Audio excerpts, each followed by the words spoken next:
On my 25th birthday, my parents took me to dinner for one specific reason. They wanted an audience when they told me I was adopted. My mother Brenda took a sip of her wine and smiled. She said they only raised me for the financial benefits, and that now I was a depreciating asset they no longer needed. My father Thomas slid a legal waiver across the white tablecloth. He told me I had already been cut out of everything. I did not cry. I did not raise my voice.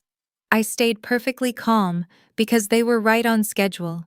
I knew exactly what they were going to do. A few seconds later, the heavy oak door of the private dining room opened, and my billionaire birth grandfather stepped inside. When Thomas and Brenda looked up and recognized him, their faces turned the color of ash. Before we get into this story, please take a moment to like and subscribe, but only if this narrative resonates with you. Drop your city and local time in the comments. I am Veronica Bailey. I am 25 years old and I live in Seattle, Washington. Now let me take you back to that private dining room and the exact moment my adoptive parents realized they had sued the wrong daughter. The restaurant was an upscale steakhouse in downtown Seattle called the Rainier Room. It was the kind of place with dark wood paneling, leather booths, and a wine list heavier than a phone book. Thomas and Brenda did not frequent places like this. They preferred chain restaurants with laminated menus. Choosing a private dining room at the Rainier Room was a calculated expense. Brenda wore her best silk blouse and Thomas had polished his shoes. They were dressed for a performance. They ordered appetizers we did not eat. The tension in the room had the sterile temperature of a boardroom right before a hostile takeover. As a corporate auditor, I spend my days analyzing failing companies. I look for the hidden liabilities and the inflated assets. Sitting across from the people who raised me, I realized they were functioning like a bankrupt corporation trying to hide their insolvency. Their cruelty was rehearsed. Their posture was rigid. They needed the safety of a public setting to deliver their blow, ensuring I would not make a scene. Brenda folded her hands on the table.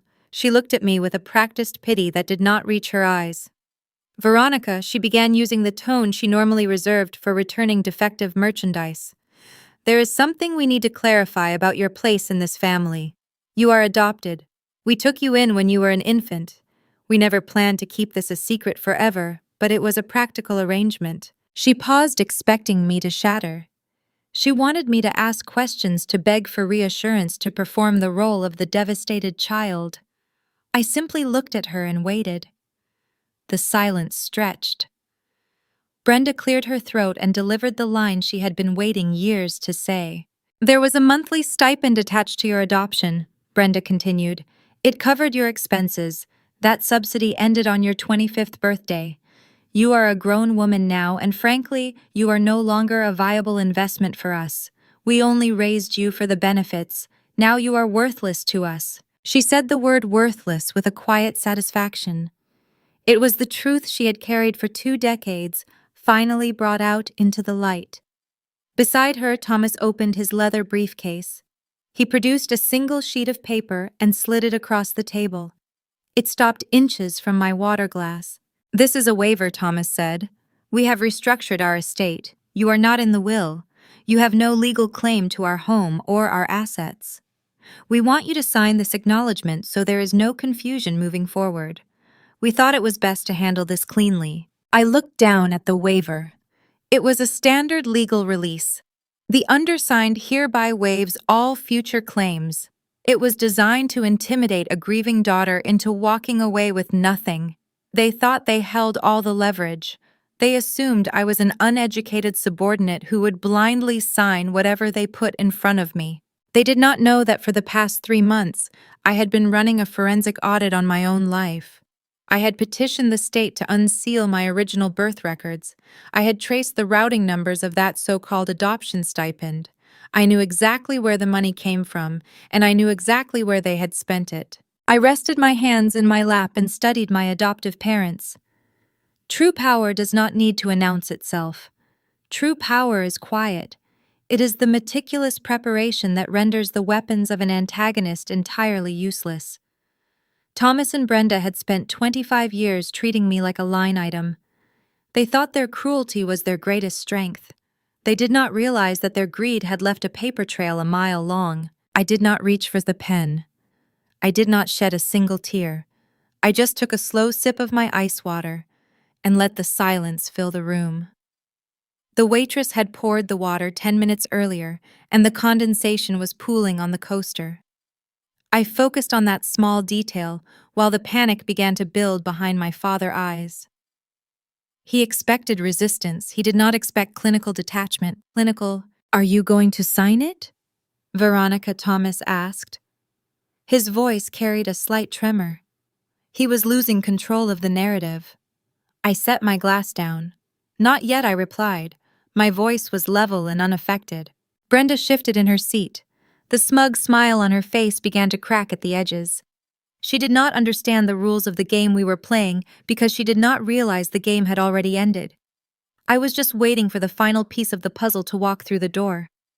I checked my watch. It was right on schedule. Let me explain why their behavior did not surprise me. Growing up in the Bailey household meant learning early that affection was transactional. There was always a strict accounting of what I consumed.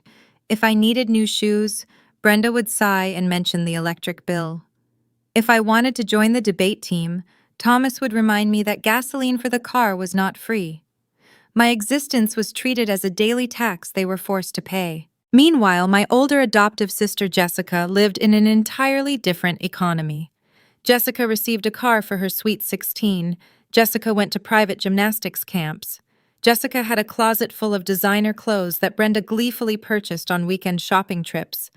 I was the silent observer of this disparity. I learned to minimize my needs. I learned to ask for nothing so I would not have to hear the arithmetic of my burden read aloud. For years, I thought this was just the normal friction of a middle-class family struggling to balance a budget. I thought Jessica was favored simply because she was older, or perhaps because she looked more like Brenda.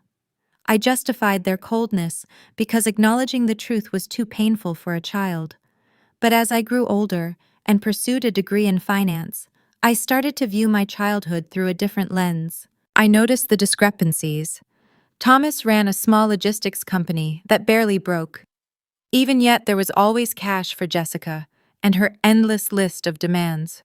The math never aligned.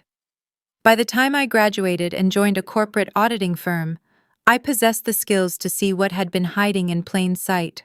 When you audit a company, you do not look at what the executives say. You look at where the capital flows. The flow of capital in the Bailey house always bypassed me and went straight to Jessica. Brenda and Thomas thought they were brilliant strategists. They thought they had successfully managed a complex deception. They sat across from me in the Rainier room, waiting for a signature that would legally sever our ties and protect their secrets. They wanted me out of the picture before I could ever discover the truth about my origins. The irony was that their rush to discard me was the exact catalyst that exposed them. I looked at the waiver again. The paper was crisp. The legal jargon was dense. Thomas tapped his finger against the edge of the table. He was a man accustomed to bullying his way through minor inconveniences. "Sign the paper, Veronica," he said. His tone shifted from false paternal care to a sharp command. "It is the best thing for everyone. We can all walk away cleanly." "Cleanly," I repeated. I let the word hang in the air. "You want a clean break after 25 years. Brenda leaned forward. "We did our duty," she said. "We put a roof over your head. We fed you. We fulfilled our obligation. You should be grateful we kept you as long as we did. Now it is time for you to make your own way." Her words were meant to cut me down to size. They were meant to remind me that I was a charity case, a burden they had generously tolerated. In the past, a speech like that would have sent me spiraling into self-doubt. I would have internalized the rejection and spent years trying to figure out why I was so hard to love. But sitting in that private dining room, I felt nothing but a cold, calculating clarity. I did not see two parents rejecting a daughter. I saw two fraudsters trying to close an account before the auditors arrived. They were terrified. The urgency in Thomas' voice and the defensive posture of Brenda betrayed their fear. They needed me to sign away my rights because they knew what I was actually entitled to. I folded my hands and leaned back in the leather chair. I did not touch the pen. I just watched them sweat. I watched the realization slowly creep into their eyes that the compliant, quiet girl they had raised was no longer sitting at the table. The conflict was no longer about a family dispute. It was about structural power. They brought a waiver to a gunfight. I brought an entire financial history. I knew the name of the trust fund they had been draining. I knew the specific banking laws they had violated. I knew the exact amount of the monthly stipend they had stolen. But I did not reveal any of that yet. Showing your hand too early is a rookie mistake. I wanted them to commit to their cruelty.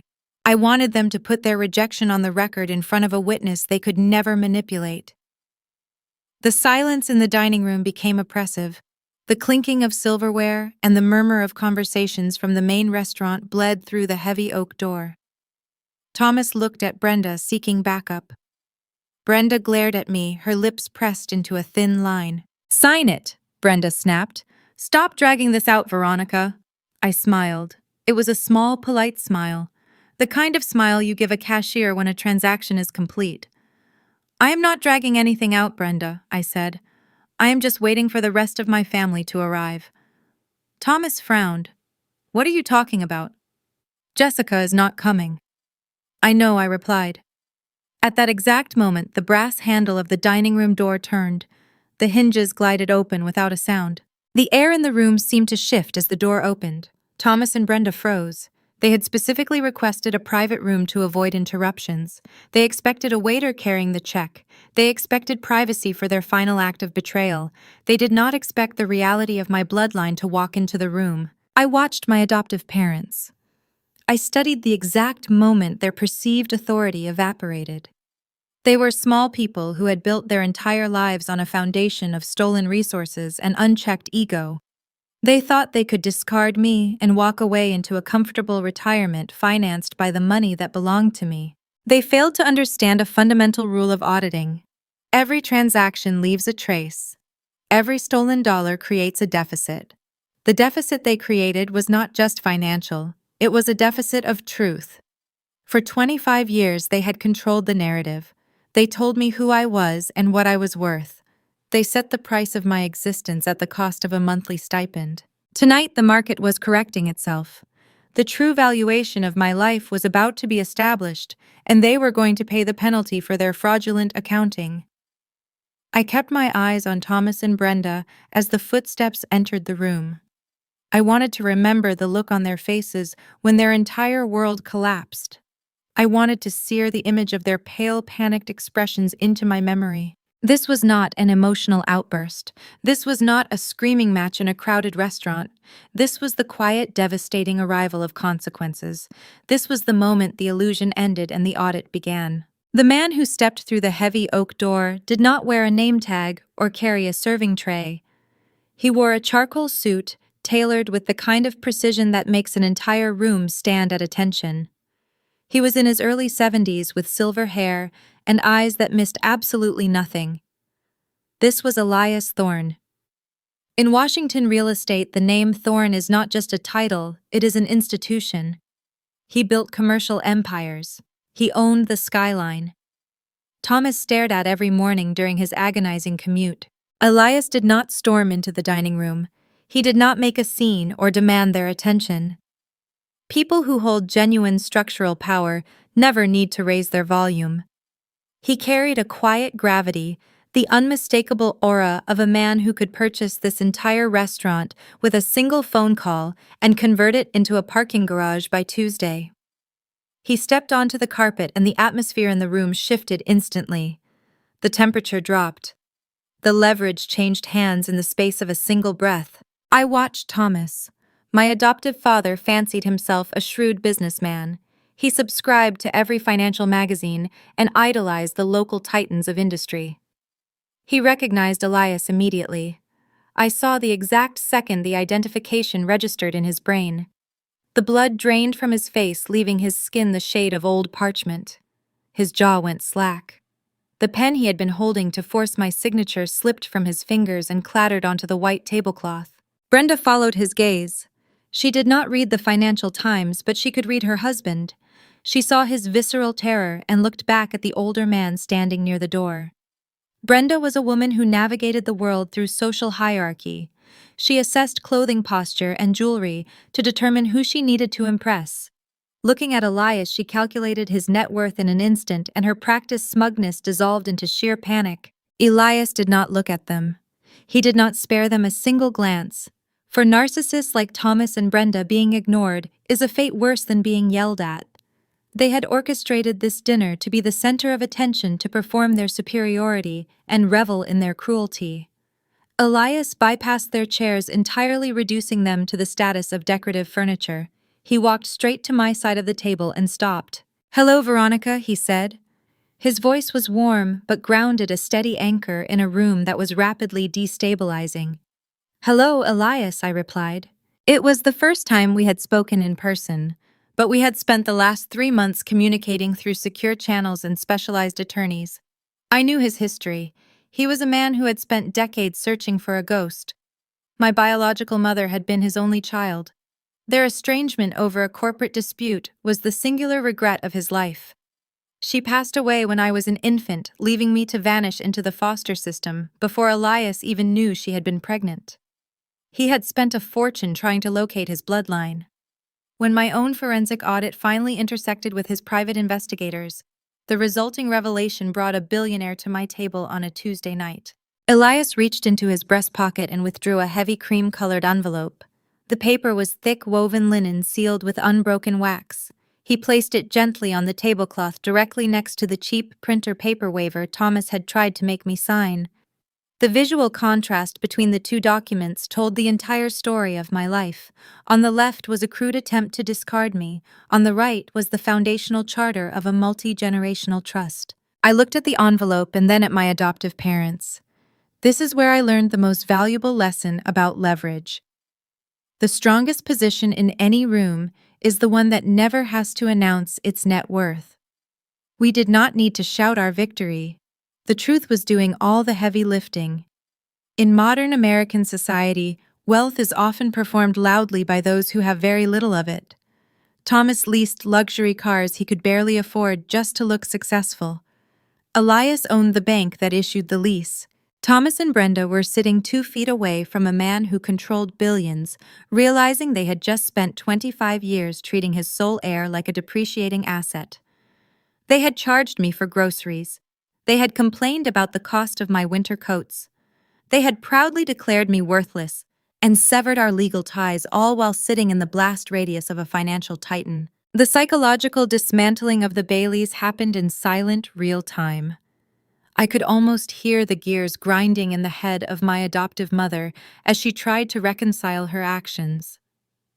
She had spent decades coddling Jessica, funding my adoptive sister through multiple failed degrees and expensive vacations while treating me like a parasitic drain on their resources. Now she was staring at the undeniable proof that the child she threw away was backed by infinite equity. Thomas tried to speak.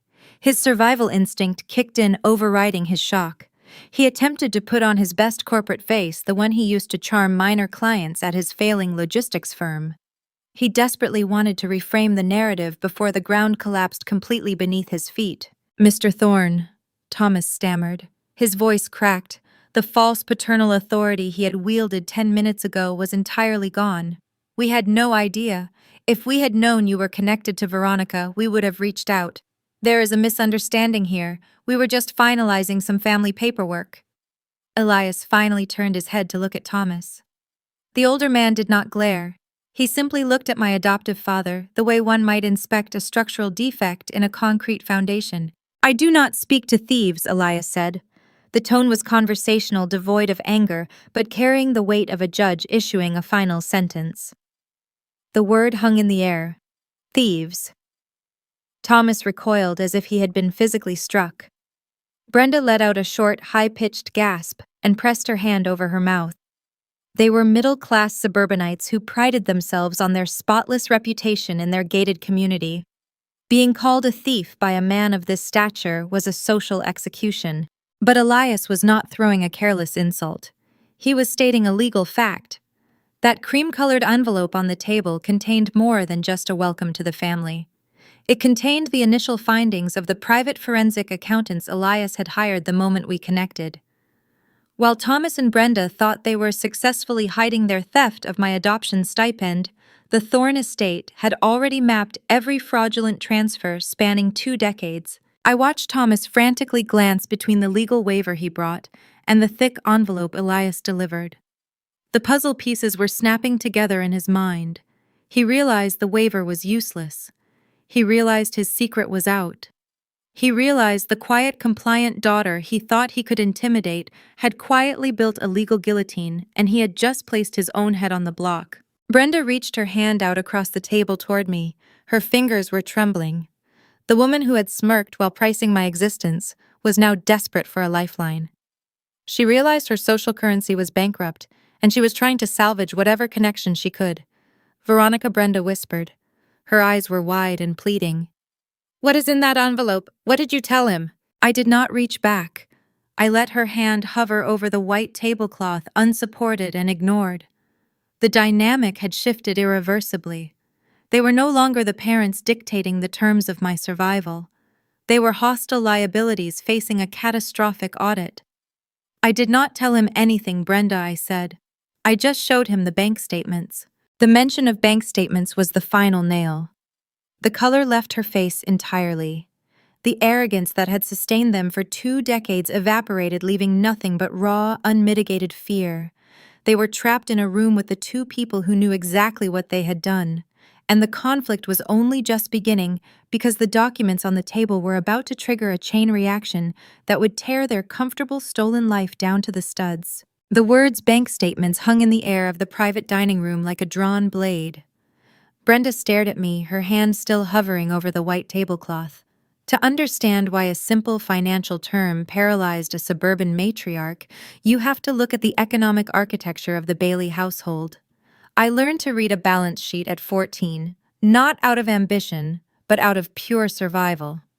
Growing up, the dividing line between my adoptive sister and me was never just about affection. It was a matter of strict accounting.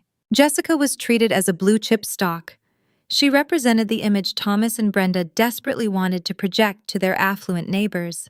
They poured capital into her social development. When Jessica struggled with high school chemistry, they hired a university professor to tutor her twice a week. When she wanted to go to Europe for a summer immersion program, Thomas wrote the check without a second thought. She had designer luggage, private tennis lessons, and an allowance that rivaled a corporate salary. I existed in a parallel economy of relentless austerity. My milestones were marked by subtraction. The day I turned 18, I did not receive a party or a celebratory dinner. I came downstairs to find a printed spreadsheet sitting on the kitchen island. Thomas had itemized the cost of my food, water, and electricity usage for the past month. He handed me a standard lease agreement and demanded a monthly rental fee for my childhood bedroom. He told me it was time to learn the value of $1. I signed the lease and took a second job at a data entry firm, working night shifts while attending community college. I paid my rent on the first of every month. I did not complain or argue. I internalized the narrative they sold me. I genuinely believed the logistics company Thomas ran was struggling and that my rent was keeping a roof over our heads. I accepted the premise that Jessica received more because she was destined for greatness, while I was merely a practical obligation they had graciously absorbed. The psychological framework of the golden child dynamic is rarely about genuine parental love. It is almost entirely about ego. Jessica was a willing extension of Brenda and Thomas. She wore the clothes Brenda picked out, echoed the political opinions of Thomas, and performed the role of the perfect suburban daughter. They valued her obedience because it validated their own parenting. She was a mirror, reflecting their ideal selves back at them. I was analytical, quiet, and independent. I could not be molded into a decorative trophy, so I was categorized as a liability. My perspective shifted entirely during my senior year of college. I was studying for my certified public accountant exam and interning at a corporate auditing firm downtown. My daily job was to trace missing funds in complex corporate bankruptcies. You learn very quickly in forensic accounting that capital never actually disappears. It just changes hands through shell companies and hidden ledgers. I needed my original Social Security paperwork to finalize a background check for my auditing firm.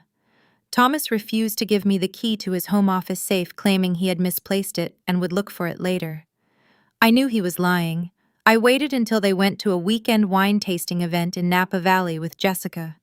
I bypassed the cheap mechanical lock on his filing cabinet using a tension wrench. I did not find my Social Security card. Instead, I found a leather-bound ledger buried underneath a stack of outdated tax returns. The ledger contained routing numbers for a private offshore account. It documented a monthly deposit of $15,000. The deposits began the exact month my adoption was finalized 24 years ago. The beneficiary name attached to the origin account was not Thomas Bailey. The beneficiary was Veronica. I sat on the hardwood floor of that home office and let the reality wash over me. The state had not simply handed me over to a middle-class family struggling to get by. There was a substantial private stipend attached to my adoption.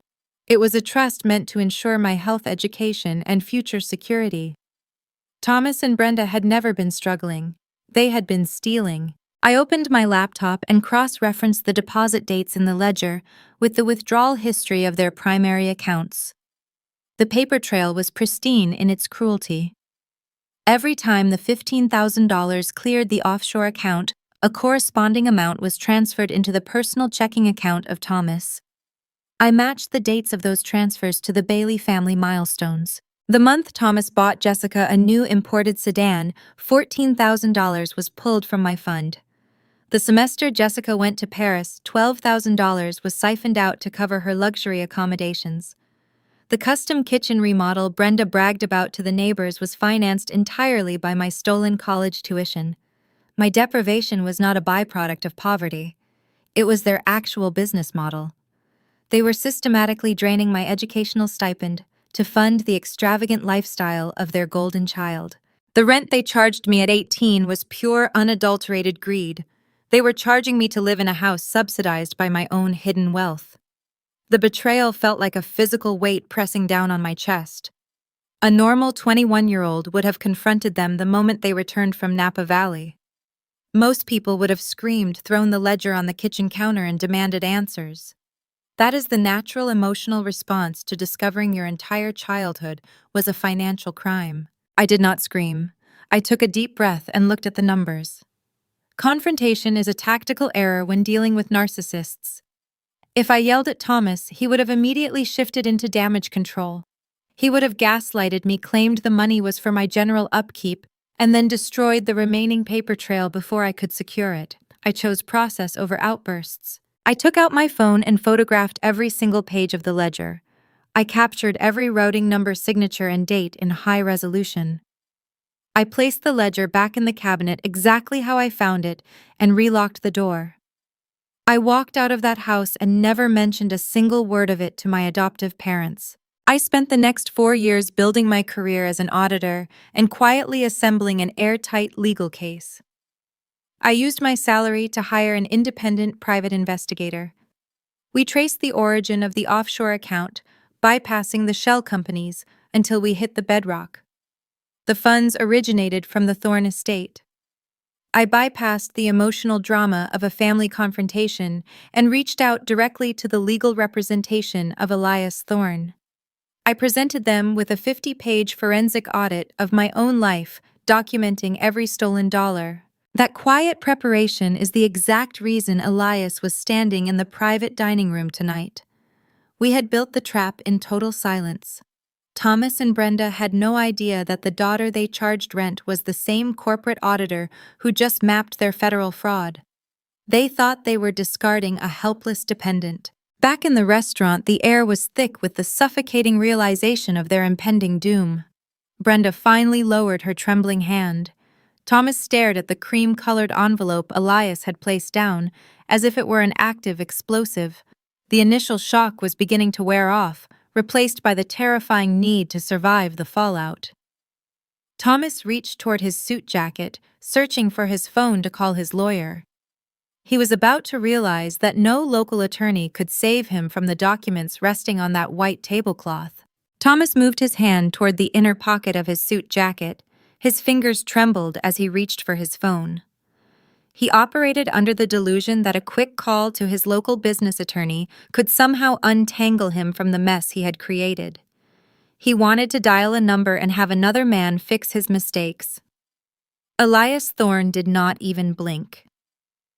The older man simply reached into the cream-colored envelope and withdrew a thick, bound stack of legal documents. The papers were crisp, secured with a heavy brass clasp, and backed by the blue cardstock of a premier Washington law firm. Elias leaned forward and placed the stack directly on top of the waiver Thomas had brought. He aligned the edges perfectly. The heavy legal injunction swallowed the cheap printer paper, hiding the false disownment under a mountain of undeniable forensic evidence. The sound of the thick document hitting the table was dull and final. It sounded like a gavel striking wood. "You will not need your phone," Elias said. His tone remained conversational. "Your current legal counsel is not equipped to handle federal fraud. I suggest you read the injunction before you make any sudden movements." Thomas froze. His hand remained hovering near his chest. He looked down at the blue-backed document. The title page was visible, featuring his name, the name of his logistics firm, and the specific banking codes of the offshore trust. The illusion of his authority shattered. He realized he was outmatched, outgunned, and entirely exposed. A local lawyer could negotiate a contract dispute, but they could not protect him from a billionaire with a 50-page forensic audit. The survival instinct of a cornered narcissist is a fascinating mechanism to observe. When intimidation fails, they pivot immediately to affection. They attempt to rewrite history in real time, hoping their target will be confused by the sudden warmth. Thomas dropped his hand from his jacket. He forced his facial muscles to relax into a sickeningly sweet smile. The transition was jarring. He looked at me with a fabricated paternal softness that he had not displayed in over 2 decades. "Veronica, sweetheart," Thomas said. His voice was coated in a desperate, artificial honey. "There is a terrible misunderstanding here. You know how complicated business finances can be. We were just moving capital around to secure a better future for our family, for all of us. We always intended to transfer the balance back to you when you were ready to manage it. We are your parents. We love you." I did not mirror his smile. I did not match his escalating panic. I simply let his hollow words fade into the quiet hum of the restaurant air conditioning. I had spent 4 years preparing for this exact conversation. I had memorized every line of that ledger. I did not need to raise my voice to dismantle his lies. I only needed to recite the data. "August 14th, 2018, I said. My voice was level and devoid of any emotional inflection. $8,000 transferred from the offshore trust to your personal checking account ending in 4402. 2 days later, that exact amount was wired to a European travel agency to cover a luxury vacation for Jessica." Thomas swallowed hard. The fake smile began to slide off his face. March 3rd, 2020. I continued maintaining the steady rhythm of a metronome. $15,000 withdrawn and paid directly to a private contracting firm. "That was the week you remodeled the kitchen, Brenda. You told the neighbors Thomas had a record quarter at the logistics firm. Your record quarter was financed by my stolen educational stipend." Brenda flinched at the sound of her name. Her eyes darted toward the door as if looking for an escape route. November 9th, 2022. I said, keeping my gaze fixed on Thomas. $22,000 routed through a Shell LLC to plug a payroll deficit at your company. You did not move capital to secure my future, Thomas. You drained my trust to prop up a failing business and to buy the affection of your biological daughter. You are not a savvy investor. You are a common embezzler. The precision of the dates and the routing numbers stripped them of their final defense. They could not claim ignorance. They could not argue a misunderstanding. I possessed the receipts for every stolen dollar. The data was cold, unforgiving, and immune to their emotional manipulation.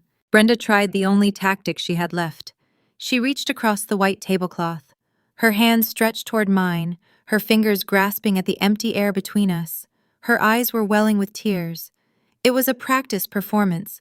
I had seen her use those exact tears to negotiate lower prices at department stores and to guilt neighborhood committees into doing her bidding. "Please, Veronica," Brenda whispered.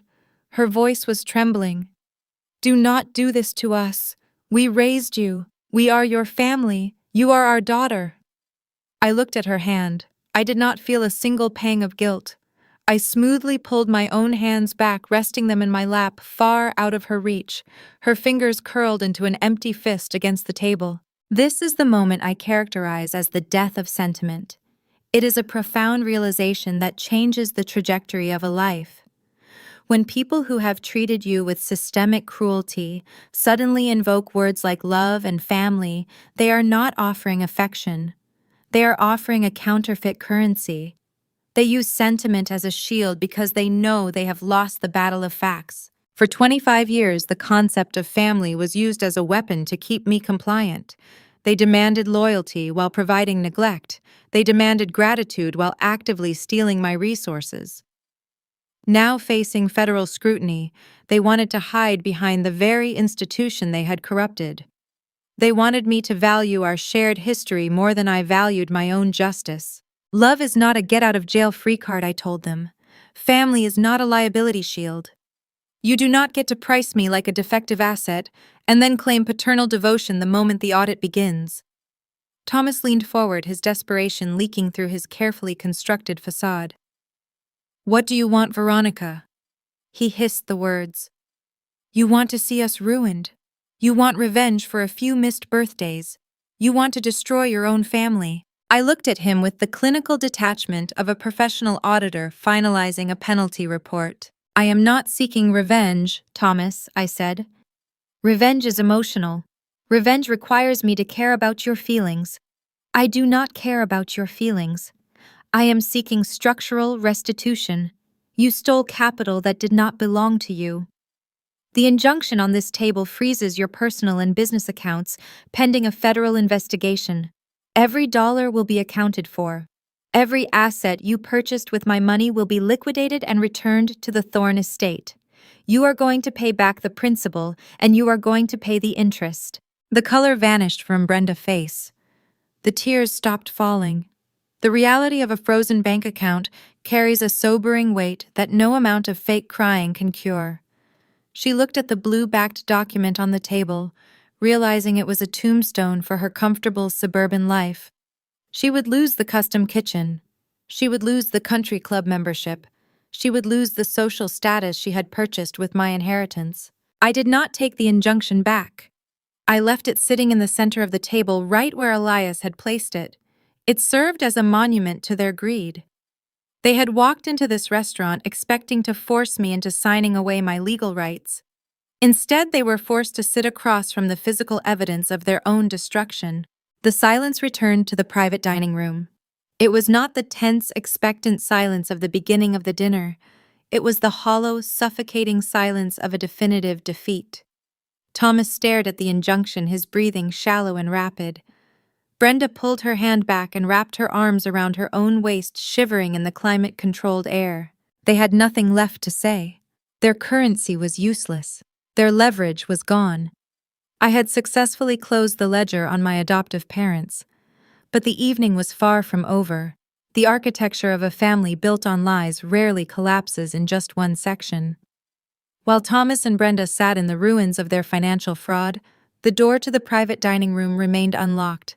They had kept this dinner a secret, but they had forgotten that arrogance always leaves a trail. I checked my watch again. The timing was aligning perfectly. The golden child who had benefited from every stolen dollar was currently walking through the main restaurant. Jessica was accustomed to arriving late and demanding attention. She had no idea that the economy she relied on had just been liquidated. She was about to step into a room governed by facts, and she was bringing her unearned entitlement right into the blast radius. The heavy oak door of the private dining room swung open for a second time. Jessica walked in carrying a designer handbag purchased directly with my stolen trust fund. She wore a tailored cocktail dress and a bright, practiced smile designed specifically for an audience. She expected to walk into a victory party. She knew all about the waiver Thomas had brought to the restaurant. She knew this dinner was orchestrated to formally cut me out of the family and secure her position as the sole heir to their fabricated wealth. She wanted to watch me sign away my life so she could finally stop pretending to tolerate my presence. She stepped onto the plush carpet and stopped. Her smile faltered just a fraction of an inch as she tried to read the atmosphere. Jessica operated on a very specific frequency of opportunism. She was accustomed to entering a room and having the gravity immediately shift toward her. She expected Thomas to stand up and greet her. She expected Brenda to compliment her outfit. Instead, she found a suffocating silence. She looked at our adoptive father. Thomas was staring blankly at the thick legal injunction resting on the white tablecloth. He looked like a man who had just been diagnosed with a terminal illness. She looked at Brenda. Our adoptive mother was clutching her own elbows, shivering in the climate-controlled air and refusing to make eye contact. Jessica did not understand the structural collapse that had just occurred. She only knew that her parents were currently useless to her. Then she noticed Elias Thorne. Jessica possessed a predatory radar for wealth. She could spot capital from across a crowded room. She did not know who Elias was, but she recognized the indicators.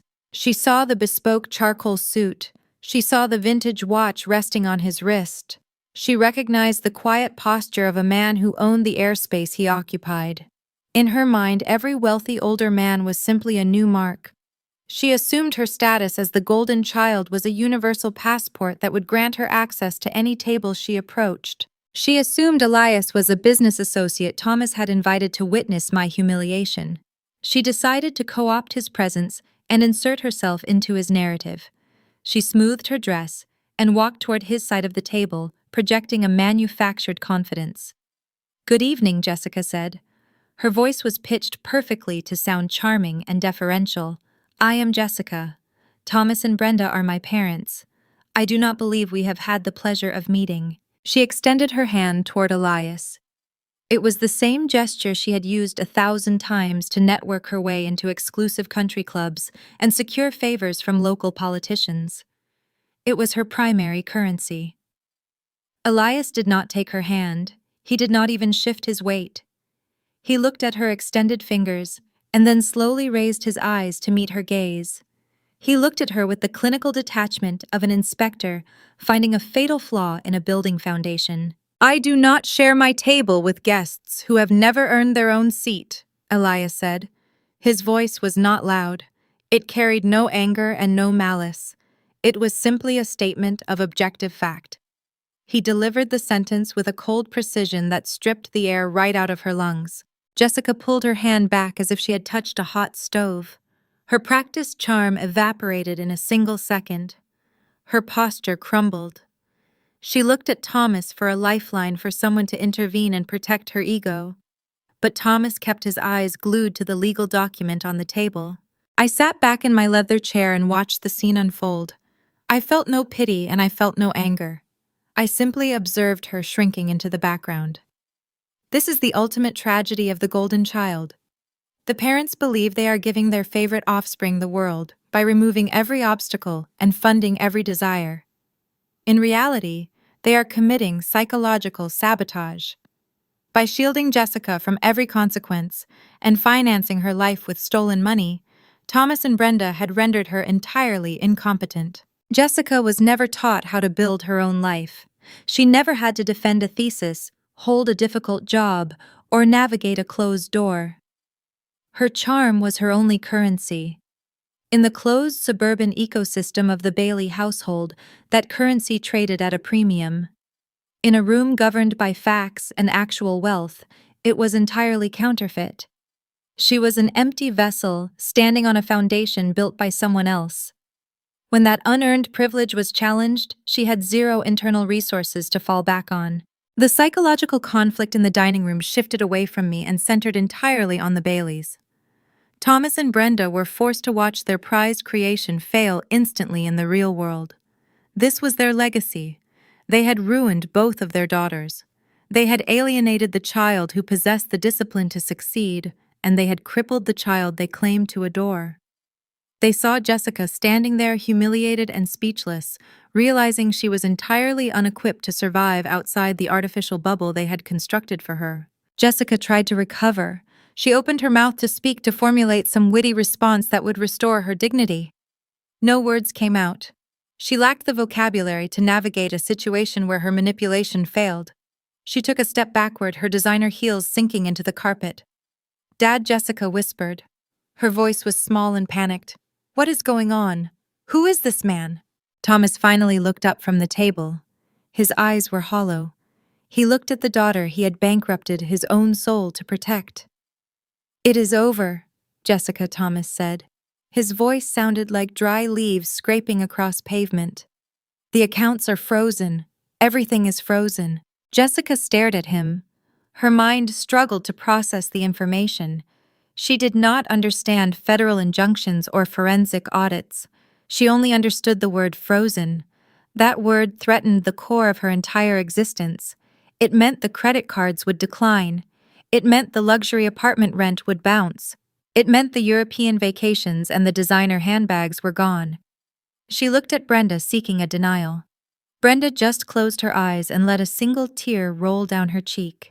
The realization hit Jessica with physical force. Her shoulders slumped.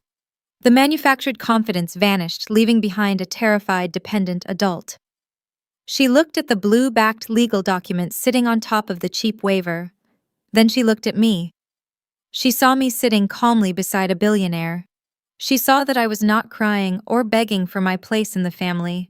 She saw that I was the architect of this entire collapse. The panic in her eyes began to mutate. The desperation hardened into something sharp and dangerous. She could not fight Elias in this room. She could not argue with the forensic accounting resting on the tablecloth. But she was not going to accept a life without her stolen luxury. If she could not win the battle of facts, she would try to win the battle of public perception. She took another step back toward the door. She did not apologize. She did not ask for forgiveness. She simply turned around and walked out of the private dining room. The heavy oak door clicked shut behind her. Her departure did not signal a surrender. It signaled a retreat to higher ground. She was leaving to calculate a new angle of attack. She knew she could not defeat me in a boardroom or a courtroom. She was going to take the conflict to the only arena where she still held a perceived advantage. She was going to try to destroy me outside these walls. The audit had concluded, but the retaliation was just beginning. The room felt hollow after Jessica departed. The echo of her designer heels faded down the corridor, leaving a vacuum of silence in her wake. I looked across the table at Elias. He gave a single brief nod. The forensic audit was complete. The documentation was delivered. There was nothing left to extract from this room. He unbuttoned his suit jacket slightly and stood up from the table. I picked up my handbag, resting the strap over my shoulder. I did not gather the blue-backed injunction. I left it resting exactly where it was meant to be, a heavy paperweight anchoring their impending ruin. Society conditions us to believe that closure requires a final dramatic confrontation. We are taught to demand apologies. We are told to force the people who hurt us to look into our eyes and acknowledge our pain. I have sat across from enough defaulting executives to know that forced apologies are worthless. Making someone understand your trauma requires them to possess a baseline level of empathy. Thomas and Brenda possessed none. They only possessed self-interest. True closure is not a negotiation. It is a unilateral decision. It is the simple clinical act of removing their access to your future. I did not need them to admit they were wrong. I did not need them to validate my lived experience. I only needed them to be irrelevant. I pushed my chair back, the wooden legs scraping softly against the carpet. At that exact moment, the waiter knocked softly and entered the private dining room. He carried a black leather folio containing the check. He placed it discreetly near the center of the table, right next to the legal documents. Thomas had ordered a premium bottle of Cabernet and a selection of expensive appetizers to celebrate my expulsion from his life.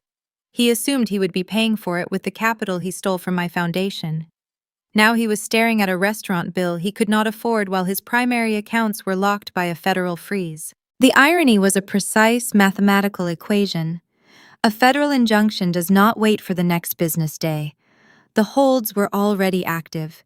If Thomas handed that waiter his credit card, the terminal would decline the transaction. The man who had charged me rent at 18 was about to experience the humiliation of washing dishes to cover his tab. I did not offer to split the check. I did not even look at the total. I turned my back to the table and began to walk toward the exit. The sound of my footsteps finally broke the paralysis holding my adoptive father. The reality of my departure signaled the end of his perceived authority. He scraped his chair back against the hardwood floor.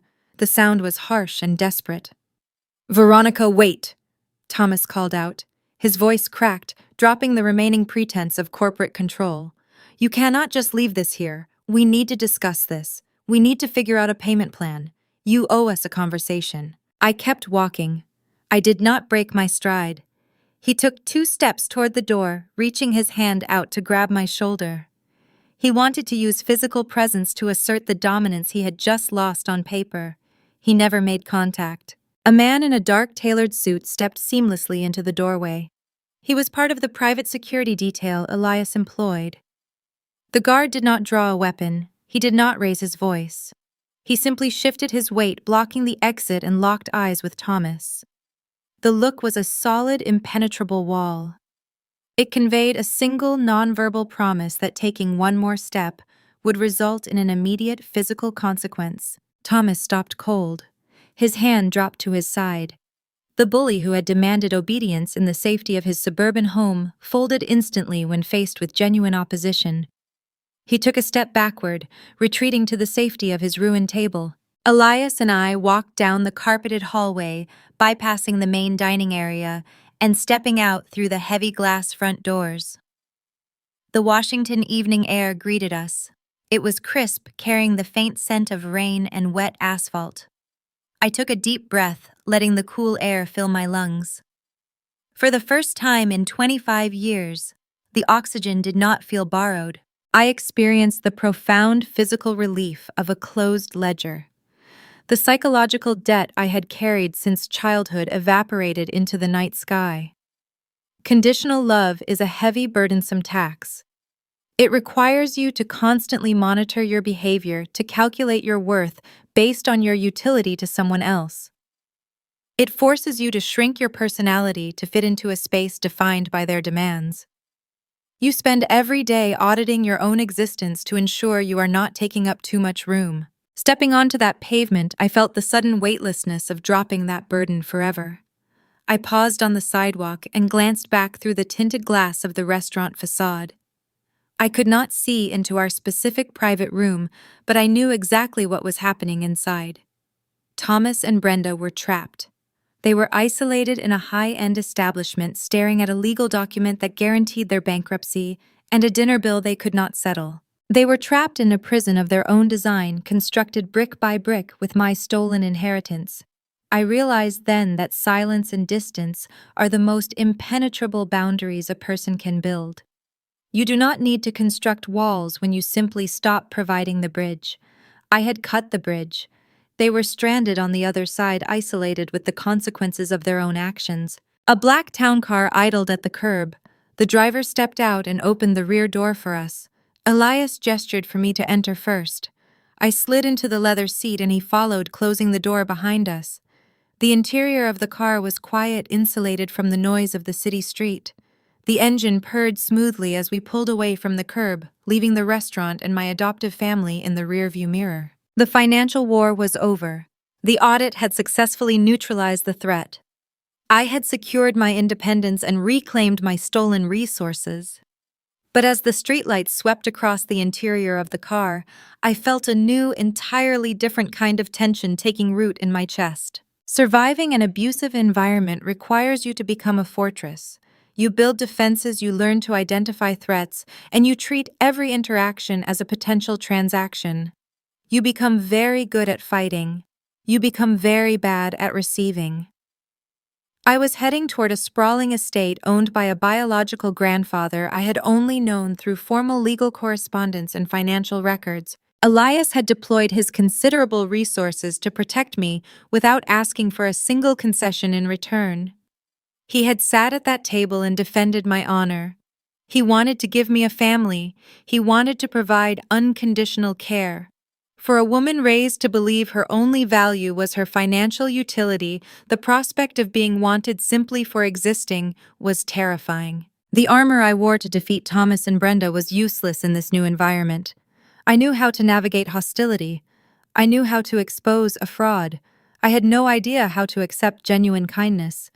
I was safe from the fraudsters who raised me, but I was driving straight into a psychological landscape I had never charted. The real challenge was no longer about securing my assets. It was about figuring out how to lower my defenses without losing my balance. The town car passed through a set of heavy wrought iron gates and rolled up a long, curving driveway lined with ancient evergreen trees. We were miles away from the congested downtown grid, navigating the quiet, insulated enclave of Medina. The Thorne estate emerged from the darkness illuminated by subtle ground lights. It was not a gaudy display of new wealth. The architecture was a masterclass in understated permanence, featuring natural stone floor-to-ceiling glass and clean geometric lines that blended seamlessly into the surrounding Washington landscape. The front doors opened before the car even rolled to a complete stop, handled by a quiet professional staff. Stepping into the foyer, I noticed the immediate contrast to the suburban house where I had been raised. The Bailey residence was cluttered with decorative items designed to project an image of success. Brenda filled every shelf with cheap porcelain and framed photographs of Jessica curated to impress neighborhood guests. The Thorne estate possessed the luxury of negative space. The rooms were expansive, quiet, and grounded. There was no need to perform wealth here because the wealth was foundational. I stood in the entryway clutching my handbag, feeling the residual adrenaline of the restaurant encounter slowly begin to ebb from my bloodstream. Elias bypassed the formal living rooms and led me down a wide corridor toward his private study. The room smelled of polished mahogany and old paper. He walked behind a heavy desk and picked up a silver-framed photograph resting near a brass reading lamp. He handed the frame to me. The photograph showed a young woman in her late 20s standing on a sailboat. She had dark hair, a sharp jawline, and an intense, calculating gaze that felt entirely familiar. I was looking at a mirror image of my own face. "This was Clara," Elias said. His voice softened, carrying the weight of a long-deferred grief. "She was my only child and your mother." Elias offered the history without demanding an emotional reaction. He laid out the facts of my origin with the same quiet precision he used to deliver the legal injunction. Clara had been a savant in corporate strategy. She possessed a formidable intellect and an uncompromising drive. She and Elias had built several successful portfolios together, but they shared a stubborn, unyielding disposition. A disagreement over the ethics of a hostile acquisition fractured their working relationship. Clara refused to compromise her principles. She severed all ties, walked away from the family fortune, and legally changed her surname to ensure her achievements were entirely her own. She relocated to the opposite coast and built a quiet, successful life independent of the Thorne legacy. She never told Elias she was pregnant. She contracted a rapid respiratory infection and passed away before her 30th birthday when I was barely 8 months old. Because she had changed her name and listed no father on the birth certificate, the state hospital possessed no emergency contacts. A bureaucratic failure placed a billionaire heiress directly into the overwhelmed foster care system. Elias spent 2 decades attempting to locate a daughter who was already gone. He never knew he had a granddaughter until his private investigators intersected with the forensic audit I had launched against Thomas and Brenda. The money the state had attached to my adoption was a blind trust established by Clara before her death, meant to secure my future in the event of an emergency. The Baileys had discovered it claimed it as an adoption stipend and siphoned it dry. The adjustment to living inside the Thorne estate felt like a physical shock to my nervous system. I treated every interaction as a potential transaction. When you spend your formative years navigating a hostile household, your brain wires itself to detect the hidden cost of every gesture. I woke up at 5 in the morning. I made my bed with sharp military corners. I wiped down the granite countertops in my bathroom so the housekeeping staff would not have to clean up after me. I was desperate to minimize my footprint. I expected Elias to hand me a task, I expected him to ask me to review a quarterly earnings report or audit a subsidiary to earn my keep. On my third morning, I carried my laptop down to the breakfast room, ready to pay my daily tax. Elias was reading a newspaper at the end of a long walnut table. He looked up and folded the paper. He poured 2 cups of black coffee from a silver carafe and slid one across the polished wood. "Would you like milk in your coffee, Veronica?" he asked. I stared at the ceramic mug. I searched his face for the underlying demand. There was none. He just wanted to know my preferences. The analytical framework of trauma dictates that a survivor will actively seek out the familiar rules of their abuse because predictability feels safer than the unknown. I was terrified of a family dynamic that did not require me to be useful. Being needed is a clear, defined role. You provide a service, and in exchange, you receive a baseline level of tolerance. You are treated as a human asset. When you fail to generate a return, you are discarded. The Bailey family needed me to fund their vanity. Being wanted is entirely different. Being wanted implies that your inherent existence carries value independent of your output. For a corporate auditor accustomed to assigning numerical value to every asset and liability, the concept of unconditional acceptance feels like a fraudulent entry on a balance sheet. You keep waiting for the bill to arrive. You keep waiting for the other person to demand their return on investment. I sat at that breakfast table drinking black coffee, waiting for the invisible ledger to snap shut. Elias never presented a ledger. He never asked me for a return on his investment. He simply wanted to know his granddaughter. Weeks passed in a slow, steady rhythm. The estate transformed from a testing ground into a sanctuary. We spent our mornings on the stone terrace overlooking the gray waters of the Sound. Elias shared stories about his early career failures, outlining the mistakes he made before building his empire. He did not speak in parables or demand gratitude. He simply offered his history as a bridge to connect us. I began to share the intricate details of my own life. I talked about the mechanics of forensic accounting, the profound satisfaction of finding a hidden variable in a complex equation. He listened. He did not interrupt to redirect the conversation back to himself. He asked thoughtful questions about my methodology. He treated my intellect as something to be respected rather than something to be exploited. The invisible armor I had worn for 25 years began to crack. I slowly stopped calculating the financial cost of my breakfast. I stopped tensing my shoulders when I heard his footsteps walking down the hallway. I realized the chair I occupied at his table was permanent. It would not be pulled out from under me if I failed to produce a measurable dividend. I had finally found an environment where my seat was earned simply by my presence. This psychological equilibrium allowed me to return to my corporate auditing firm with a renewed sense of clarity.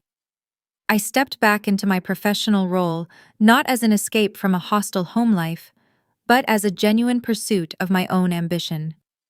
I walked through the glass doors of my office building, feeling grounded and untouchable. I was no longer a victim hiding from my past.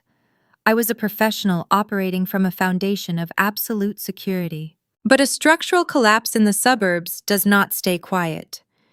The injunction we left on the table at the Rainier Room was a ticking clock. The moment the federal banks opened on Monday morning, the document executed its mandate. The Bailey family credit lines vanished. The logistics firm operating accounts were zeroed out. Mortgages, auto loans, and personal checking balances were frozen under the full weight of a federal fraud investigation. Thomas woke up to a financial apocalypse. The illusion of his success was stripped away in a matter of hours, leaving him with nothing but the consequences of his theft. The peace I had found at the Thorne estate was about to be tested.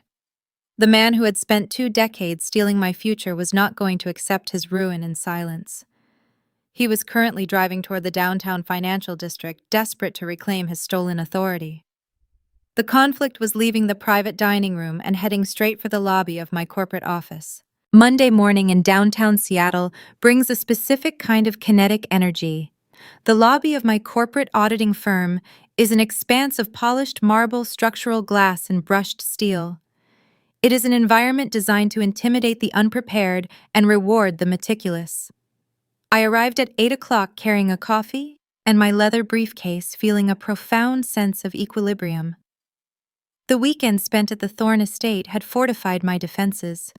I swiped my security badge at the turnstiles, preparing to step into the elevator bank and begin a week of complex financial analysis. I did not realize my first audit of the day would take place right there on the lobby floor.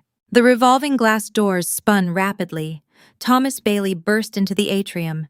He did not look like the smug suburban patriarch who had slid a waiver across a restaurant tablecloth just 3 nights prior. His corporate facade had entirely disintegrated. He wore a wrinkled dress shirt with the collar unbuttoned and his tie pulled loose. His face was flushed a deep mottled red, and he was sweating despite the cool morning air. The federal injunction had executed its mandate with lethal precision. I could read the exact trajectory of his morning written in his frantic posture. He had likely tried to purchase fuel for his leased sedan or attempted to log into his business payroll accounts, only to discover that every single digital asset he possessed was locked by a federal freeze. He scanned the cavernous lobby and locked eyes with me. He did not walk toward the turnstiles. He charged. He closed the distance between us with heavy, erratic footsteps, ignoring the subtle social contracts that govern a professional environment. "Veronica," he shouted. His voice echoed off the marble walls, turning the heads of dozens of passing executives and administrative assistants. "What did you do?" "Turn it off. You call those lawyers right now and you tell them to unfreeze my accounts." I did not step back. I did not shrink away from his volume. I stood with my weight evenly distributed, holding my briefcase. When you establish a firm boundary with someone who has controlled you for decades, you trigger a psychological phenomenon known as an extinction burst. It is a concept observed in both behavioral science and corporate restructuring. When a failing system realizes its usual methods of manipulation no longer yield a result, it does not immediately recalibrate. It escalates. It increases the intensity of the toxic behavior in a desperate attempt to force the old dynamic back into place. The abuser believes that if they push a little harder, yell a little louder, or create a larger spectacle, the victim will eventually fold. Thomas was experiencing a textbook extinction burst. He was throwing all his remaining energy against a wall that refused to move. He reached the security perimeter and slammed his hand flat against the stainless steel barrier. "Do you hear me?" he demanded, his voice cracking with panic. "My payroll bounces today. My credit cards are declining at the gas station. You are ruining my life over a misunderstanding. You owe this family. We fed you. We put a roof over your head when nobody else wanted you. You are going to fix this." He attempted to weaponize public embarrassment. Abusers frequently use this tactic, believing that their victim will yield to their demands simply to stop the public spectacle. They rely on your desire to be polite.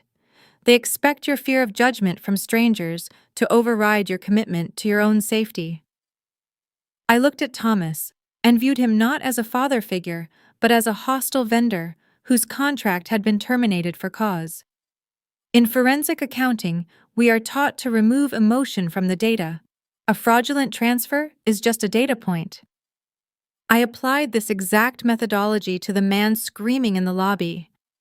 I felt no emotional obligation to manage his distress. His financial ruin was the direct mathematical result of his own theft.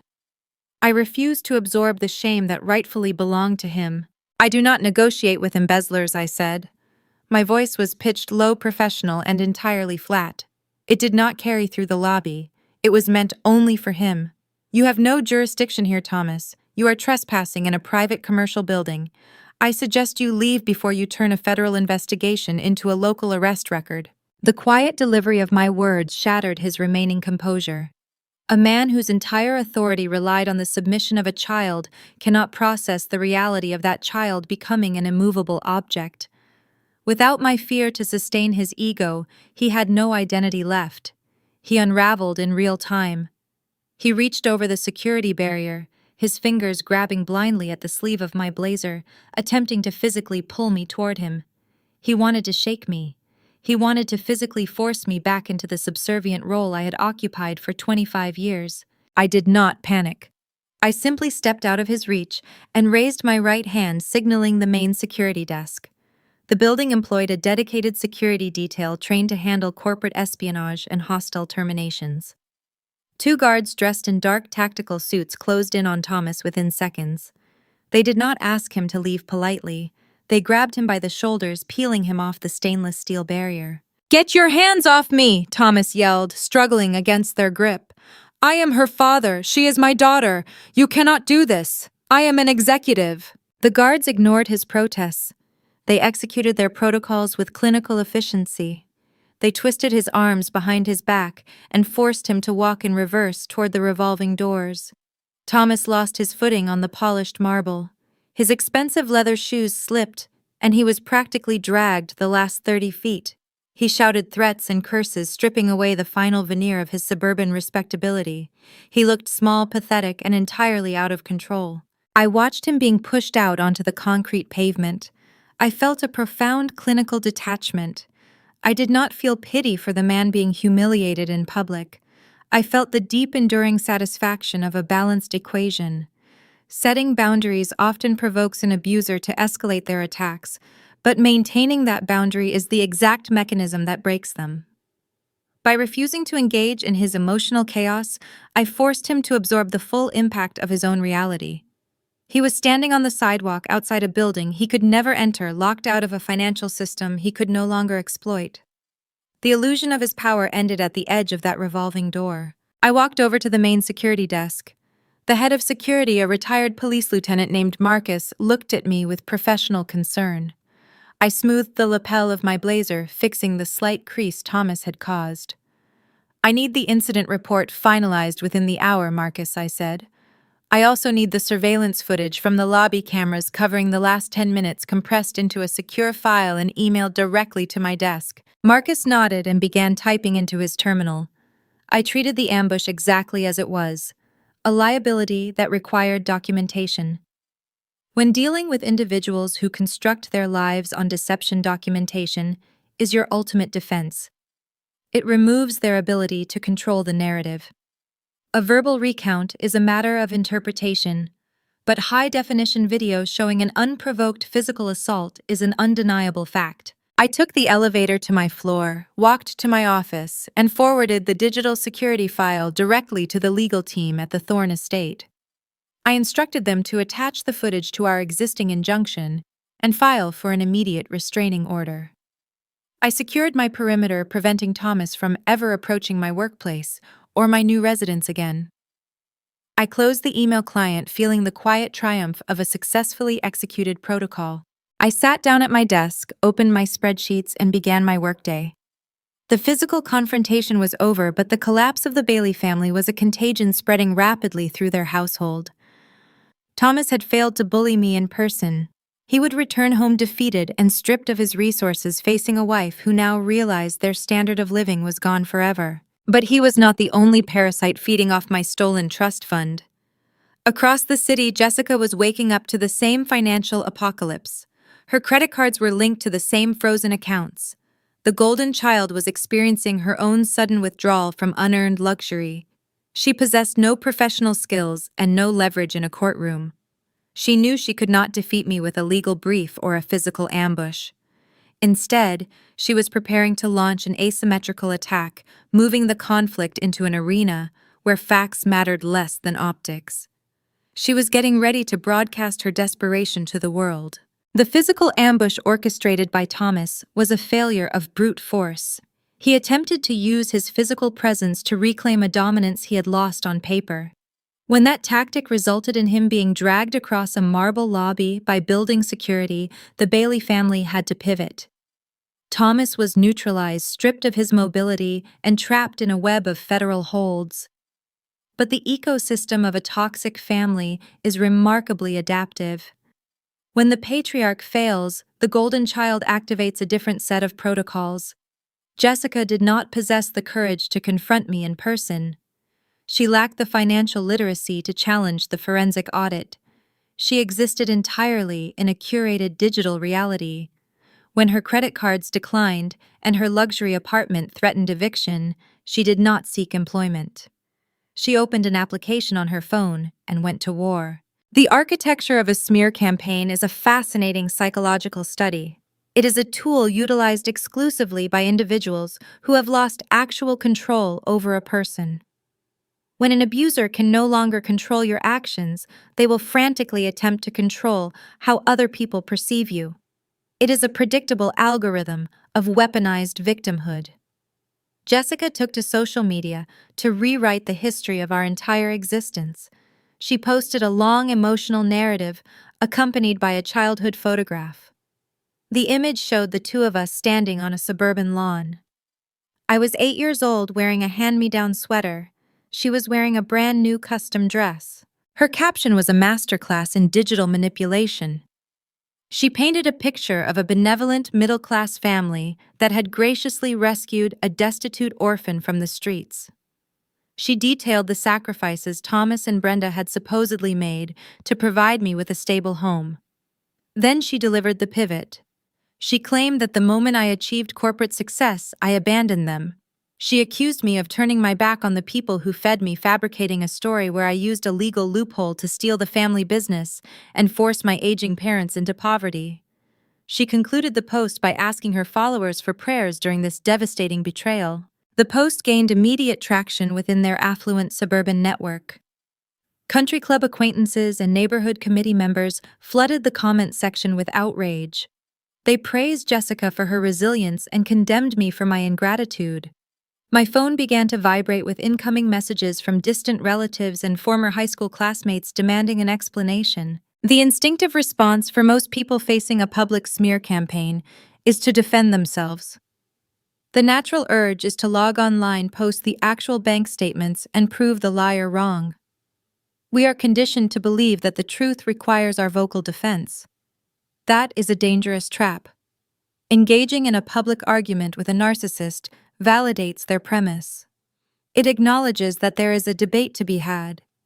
It feeds them the exact attention they crave, allowing them to play the victim on a larger stage. I did not type a single character in response. I did not issue a public statement. I viewed the digital circus with the same clinical detachment I applied to a corporate balance sheet. The opinions of suburban strangers held zero equity in my life. Their outrage was a worthless currency. I was not going to spend my time negotiating with ghosts. Instead, I treated the social media narrative as a strict liability issue. In the legal realm, defamation is a recognized tort. It carries measurable financial damages. Jessica was publicly accusing a licensed corporate auditor of financial crimes. That false accusation directly threatened my professional licensure and my earning capacity. I did not view her post as a sisterly betrayal. I viewed it as a civil offense. I sat at my desk and systematically captured the data. I took high-resolution screenshots of her original post. I archived every comment, every shared link, and every digital interaction. I compiled the metadata, ensuring the timestamps and user identification numbers were perfectly preserved. I packaged the digital evidence into an encrypted folder and forwarded it to the litigation department at the Thorne estate. I instructed the attorneys not to send a cease and desist letter. A warning implies a willingness to negotiate. It gives the offender an opportunity to argue. We skipped the warning entirely. Within 48 hours, the legal team drafted a comprehensive civil complaint for libel, tortious interference, and the intentional infliction of emotional distress. We filed the suit in the state court and contracted a private process server to deliver the reality check directly to the hands of my adoptive sister. Jessica was sitting at a high-end outdoor cafe in a wealthy commercial district when the server found her. She was sipping an iced latte, likely purchased with whatever loose cash she had managed to scrape together after the accounts froze. She was scrolling through her phone, basking in the digital sympathy of her followers. The process server, a tall man in a nondescript jacket, approached her table, verified her identity, and dropped a thick manila envelope next to her coffee cup. The transition from digital courage to real-world panic is immediate. The moment Jessica pulled the documents from the envelope and read the caption of the lawsuit, her curated reality fractured. She was staring at a civil complaint demanding an injunction and seeking damages that ran into the millions. She realized that her online gossip had crossed the threshold into a legal arena where she had zero defense. She was being sued by a billionaire estate backed by forensic evidence for a sum of money she could never hope to earn in her lifetime. The digital footprint vanished in record time. Within 20 minutes of receiving the summons, the emotional posts were deleted. The photographs were removed.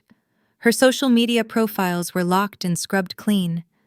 The confident victim portraying a tragedy to her followers evaporated, replaced by a terrified, dependent adult facing civil ruin. An hour later, my phone buzzed on my desk. It was a direct message from Jessica. The tone was a stark contrast to her public bravado. The text was frantic, littered with typos and desperate pleas. She claimed she was just acting out of grief. She blamed the stress of her parents losing their business. She begged me to call off the lawyers, promising she would never mention my name again. She ended the message with a hollow declaration of sisterly love. An apology delivered under the threat of litigation is not a demonstration of remorse. It is a survival tactic. It is the behavior of a hostage negotiating for their release. If Jessica possessed any genuine regret, she would not have waited until a process server stood at her table to express it. She was not sorry for lying. She was only sorry that the lie carried a financial penalty. I read the text message. I felt the familiar pull of the old family dynamic urging me to smooth things over and keep the peace. Then I swiped the notification away, leaving the message unread. I did not reply. Boundaries are meaningless unless they carry real-world consequences. If you protect your peace only until the abuser asks for a favor, you have not set a boundary. You have only delayed the abuse. By ignoring her text and allowing the lawsuit to proceed, I cemented the reality of our new dynamic. The Baileys were no longer my family. They were hostile actors facing the legal repercussions of their own choices. The silence that followed was profound. Thomas was neutralized by the federal fraud investigation. Jessica was silenced by the defamation suit.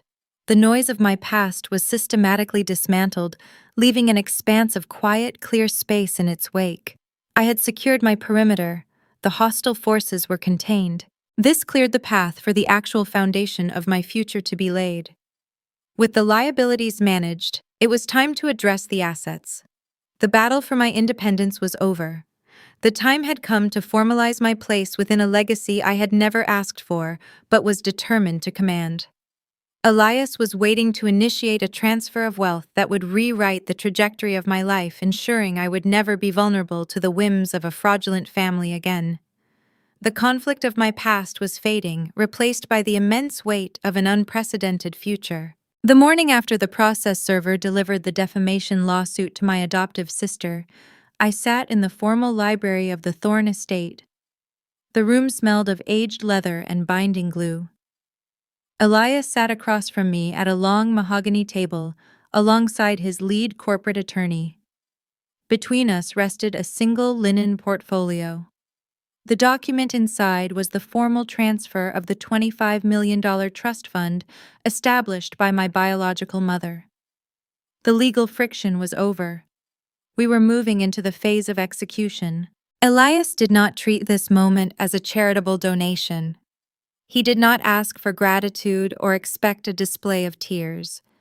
He placed a silver pen beside the portfolio and looked at me with the same steady gaze I had come to respect. "This is not a gift, Veronica," he said. His voice was low and resonant, carrying the weight of a long-awaited conclusion. "This is a restoration. This capital belonged to Clara, and it was always intended for you. The delay was a failure of the system, but the legacy remains intact." I picked up the pen and signed my name on the signature line. The ink dried instantly on the thick paper. In my profession, I move capital across spreadsheets every single day. I reconcile corporate accounts, track deficits, and finalize mergers. But securing my own inheritance felt entirely different. It was the physical return of the security that Thomas and Brenda had stolen from me. The transaction was clean. There were no hidden fees and no emotional taxes levied against my existence. I slid the portfolio back across the table, finalizing the transfer of power. There is a profound misconception in modern society about the true nature of wealth. People who have never possessed genuine capital assume it exists to purchase luxury. They imagine imported sports cars, designer wardrobes, and sprawling vacation homes. That is the kind of wealth the Baileys worshipped. But when you have spent your life being priced as a commodity, you realize that flashy consumption is just another form of performance. True wealth is not a megaphone. True wealth is a fortress. It is the ultimate insulation against the leverage of other people. Having $25 million in secure trusts meant that I would never again have to smile at someone who disrespected me just to keep a roof over my head. It meant I was permanently immune to transactional relationships. The sudden acquisition of this capital did not alter my core identity. I did not draft a resignation letter to my corporate auditing firm. The partners at my firm knew nothing about the Thorne estate, and I intended to keep it that way. I valued the discipline of my profession. Waking up early, analyzing market trends, and holding corrupt executives accountable provided a necessary structure to my life. I had watched unearned privilege rot the character of Jessica. I refused to let my own inheritance turn me into a passive consumer. I remained an auditor because the work sharpened my intellect and kept me grounded in reality. The money secured my freedom, but the work defined my character. I treated the newly acquired funds with cold mathematical logic. I spent the following weekend in the private study of Elias, utilizing his secure terminal to map out a comprehensive investment strategy. I did not chase high-risk venture capital or volatile tech startups. I allocated the principal into diversified index funds, municipal bonds, and stable real estate holdings across Washington. The goal was preservation and steady growth. I wanted the capital to function as an autonomous engine generating a reliable dividend that required minimal oversight. Elias reviewed my portfolio allocations and nodded in silent approval. He recognized the strategy of a woman who intended to hold her ground. With my personal security guaranteed, I turned my attention to the portion of the funds I intended to deploy outward. The Baileys had stolen my early educational stipend, but I possessed the resources to ensure that theft stopped with me. I drafted the articles of incorporation for a private philanthropic foundation. I named it the Clara Thorne Initiative, honoring the mother who had tried to protect me. The foundation was designed specifically for children aging out of the state foster care system. When a child turns 18 in the state system, the financial support vanishes overnight. They are dropped into the adult world with zero resources and zero guidance. That was the exact vulnerability Thomas and Brenda had exploited when they handed me a lease agreement on my 18th birthday. The Clara Thorne Initiative provided direct housing grants, tuition assistance, and financial literacy training for those young adults. I structured the bylaws so that the funds were distributed without punitive conditions. There were no behavioral contracts and no requirements for public gratitude. The capital was simply provided to insulate them from the predatory mechanics of poverty. By taking control of this capital and directing it toward the exact demographic I had once belonged to, I was rewriting the financial trauma of my own childhood. I was replacing the cold theft of my adoptive parents with a structured, reliable support system for others. I did not need to confront Thomas and Brenda again to feel victorious. The victory was written in the foundation charter. I had survived their toxic ecosystem and built a superior one in its place. Elias signed on as a primary board member for the initiative. We spent our evenings discussing tax structures and grant distribution schedules. The work bridged the gap between our generations. We connected not through emotional declarations, but through shared competence and a mutual desire to build something enduring. He watched me operate with unshakable dignity, and I saw the quiet pride in his eyes. He had found his heir, and I had finally found a mentor who required nothing but my authenticity. The legal transition was flawless. The funds cleared the banking protocols and settled into my accounts. My future was secure. The hostile forces of my immediate adoptive family were contained by federal holds and civil litigation. I had established a life defined by quiet stability and purposeful work. The silence that settled over my daily routine was profound and deeply comforting. I went to the auditing firm during the day and returned to the quiet sanctuary of the estate at night. But capital possesses its own unique gravity. It bends the environment around it and draws distant objects into its orbit. The lawsuit I filed against Jessica generated a paper trail in the county courthouse. The federal injunction against Thomas created ripples through his suburban banking network. Secrets of this magnitude cannot remain buried forever. The news of the Thorne inheritance began to leak through the affluent neighborhoods of Washington. It bypassed the immediate family and reached the periphery. For 25 years, the extended Bailey family had ignored my existence. Aunts and uncles who never sent a single birthday card or attended a graduation suddenly discovered they had a billionaire heiress in their digital contacts. My phone began to chime with uninvited notifications. The people who had watched Thomas and Brenda treat me like a servant were now drafting warm, familiar text messages and attaching business proposals. The scent of capital had summoned the extended network of conditional relatives, and they were circling my new fortress looking for an open door. The news of a significant capital transfer never stays confined to a single banking institution. Wealth possesses a gravitational pull that distorts the behavior of everyone on its periphery. Within a week of securing the Thorne inheritance, my phone began to receive messages from area codes I had not seen in years. These were not congratulations from old friends. They were texts and voicemails from the extended Bailey family. Aunts, uncles, and cousins who had comfortably ignored my existence for a quarter of a century suddenly found my contact information. Uncle Marcus was the older brother of Thomas. He ran a mid-level commercial real estate brokerage in Tacoma. During my childhood, Marcus hosted an annual holiday barbecue. I was permitted to attend, but I was always tasked with watching the younger children or cleaning the patio furniture while the adults socialized. Marcus never asked about my grades or my ambitions. Aunt Patricia was the younger sister of Brenda. She was a woman who navigated life through a series of failed marketing schemes. When I turned 16 and needed a signature for a modest student loan, Patricia laughed and told me I was a financial risk she could not afford to take. Now Marcus was sending me calendar invites to discuss a highly lucrative strip mall development that required a silent partner. Patricia forwarded a glossy digital brochure for her newest wellness startup, accompanied by a voice note calling me her favorite niece. They did not apologize for their decades of silence. They simply acted as if a sudden influx of cash had erased 25 years of neglect. They operated under the delusion that shared history automatically generated loyalty. The standard advice when dealing with opportunistic relatives is to block their numbers and ignore their requests. But ignoring a narcissist allows them to write the ending of the story. If I vanished, they would tell their country club friends that wealth had made me arrogant and ungrateful. They would frame themselves as the victims of my sudden elitism. I am an auditor. I do not leave loose ends in my paperwork, and I do not leave open narratives in my personal life. I decided to grant their requests for a meeting. I sent a single calendar invite to Marcus, Patricia, and 2 other cousins who had reached out. I scheduled it for 10 in the morning on a Tuesday at a rented corporate conference room in downtown Seattle. I chose a neutral commercial space specifically to strip the interaction of any familial warmth. The room featured a long glass table, 12 ergonomic chairs, and a whiteboard. I did not order catering.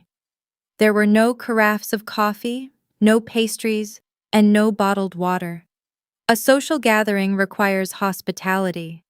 A compliance review requires only adequate lighting and documentation. I arrived 30 minutes early to arrange the materials. I placed a thin black folder at each designated seat.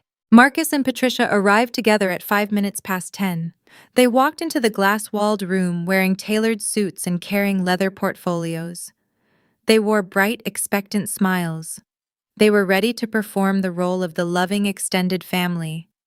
They expected hugs, small talk, and a gentle transition into their financial pitches.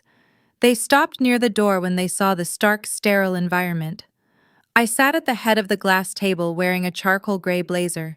I did not stand to greet them. I simply gestured toward the chairs. "Sit down," I said. My voice was pitched to the exact frequency I use when conducting an inventory audit. polite, clear, and devoid of warmth. They took their seats, exchanging a quick, confused glance. Patricia attempted to break the ice. "Veronica, sweetheart," she began, her voice laced with an artificial sweetness. "It is so wonderful to see you. You look so successful. We are just thrilled about your good fortune." I did not return the pleasantry. I looked at the digital clock on the wall and then directed my attention to the black folders resting in front of them. "Open the files," I instructed. Marcus frowned, his salesman demeanor faltering slightly. "We brought our own prospectuses, Veronica. I have a slide deck prepared for the Tacoma real estate venture. I think you will find the projected returns highly competitive." The files, I repeated, keeping my gaze fixed on him. Marcus opened his folder. Patricia opened hers. I watched the manufactured warmth drain from their faces as they processed the contents. I had not printed out non-disclosure agreements or investment term sheets. I had printed side-by-side comparisons of their own digital footprint. The left side of the page displayed their historical text messages and emails. The right side displayed their communications from the past 48 hours. Patricia stared at a printed email from 4 years ago. I had sent it asking if I could stay in her spare bedroom for 3 nights while transitioning between my college dorm and my first apartment. Her response, printed in stark black ink, read, "Brenda told me you are expecting a free ride. I run a household, not a charity hostel. Figure it out yourself." Directly next to that cruel dismissal was the text message she sent yesterday calling me her favorite niece and asking for $250,000 to fund her wellness brand. Marcus was reading a transcript of a voicemail he left for Thomas 5 years ago. I had archived it from a shared family cloud drive. In the recording, Marcus told my adoptive father to stop wasting resources on the adopted girl because I would never yield a return on investment. Beside that transcript was his new 15-page pitch deck begging me to finance his commercial real estate project. I did not need to raise my voice. I did not need to hurl insults or list my grievances. I let the paper do the work. The cognitive dissonance of seeing their past cruelty juxtaposed directly against their current greed created a suffocating silence in the conference room. The stark visual evidence stripped away their plausible deniability. They could not claim they always loved me. They could not argue that we were family.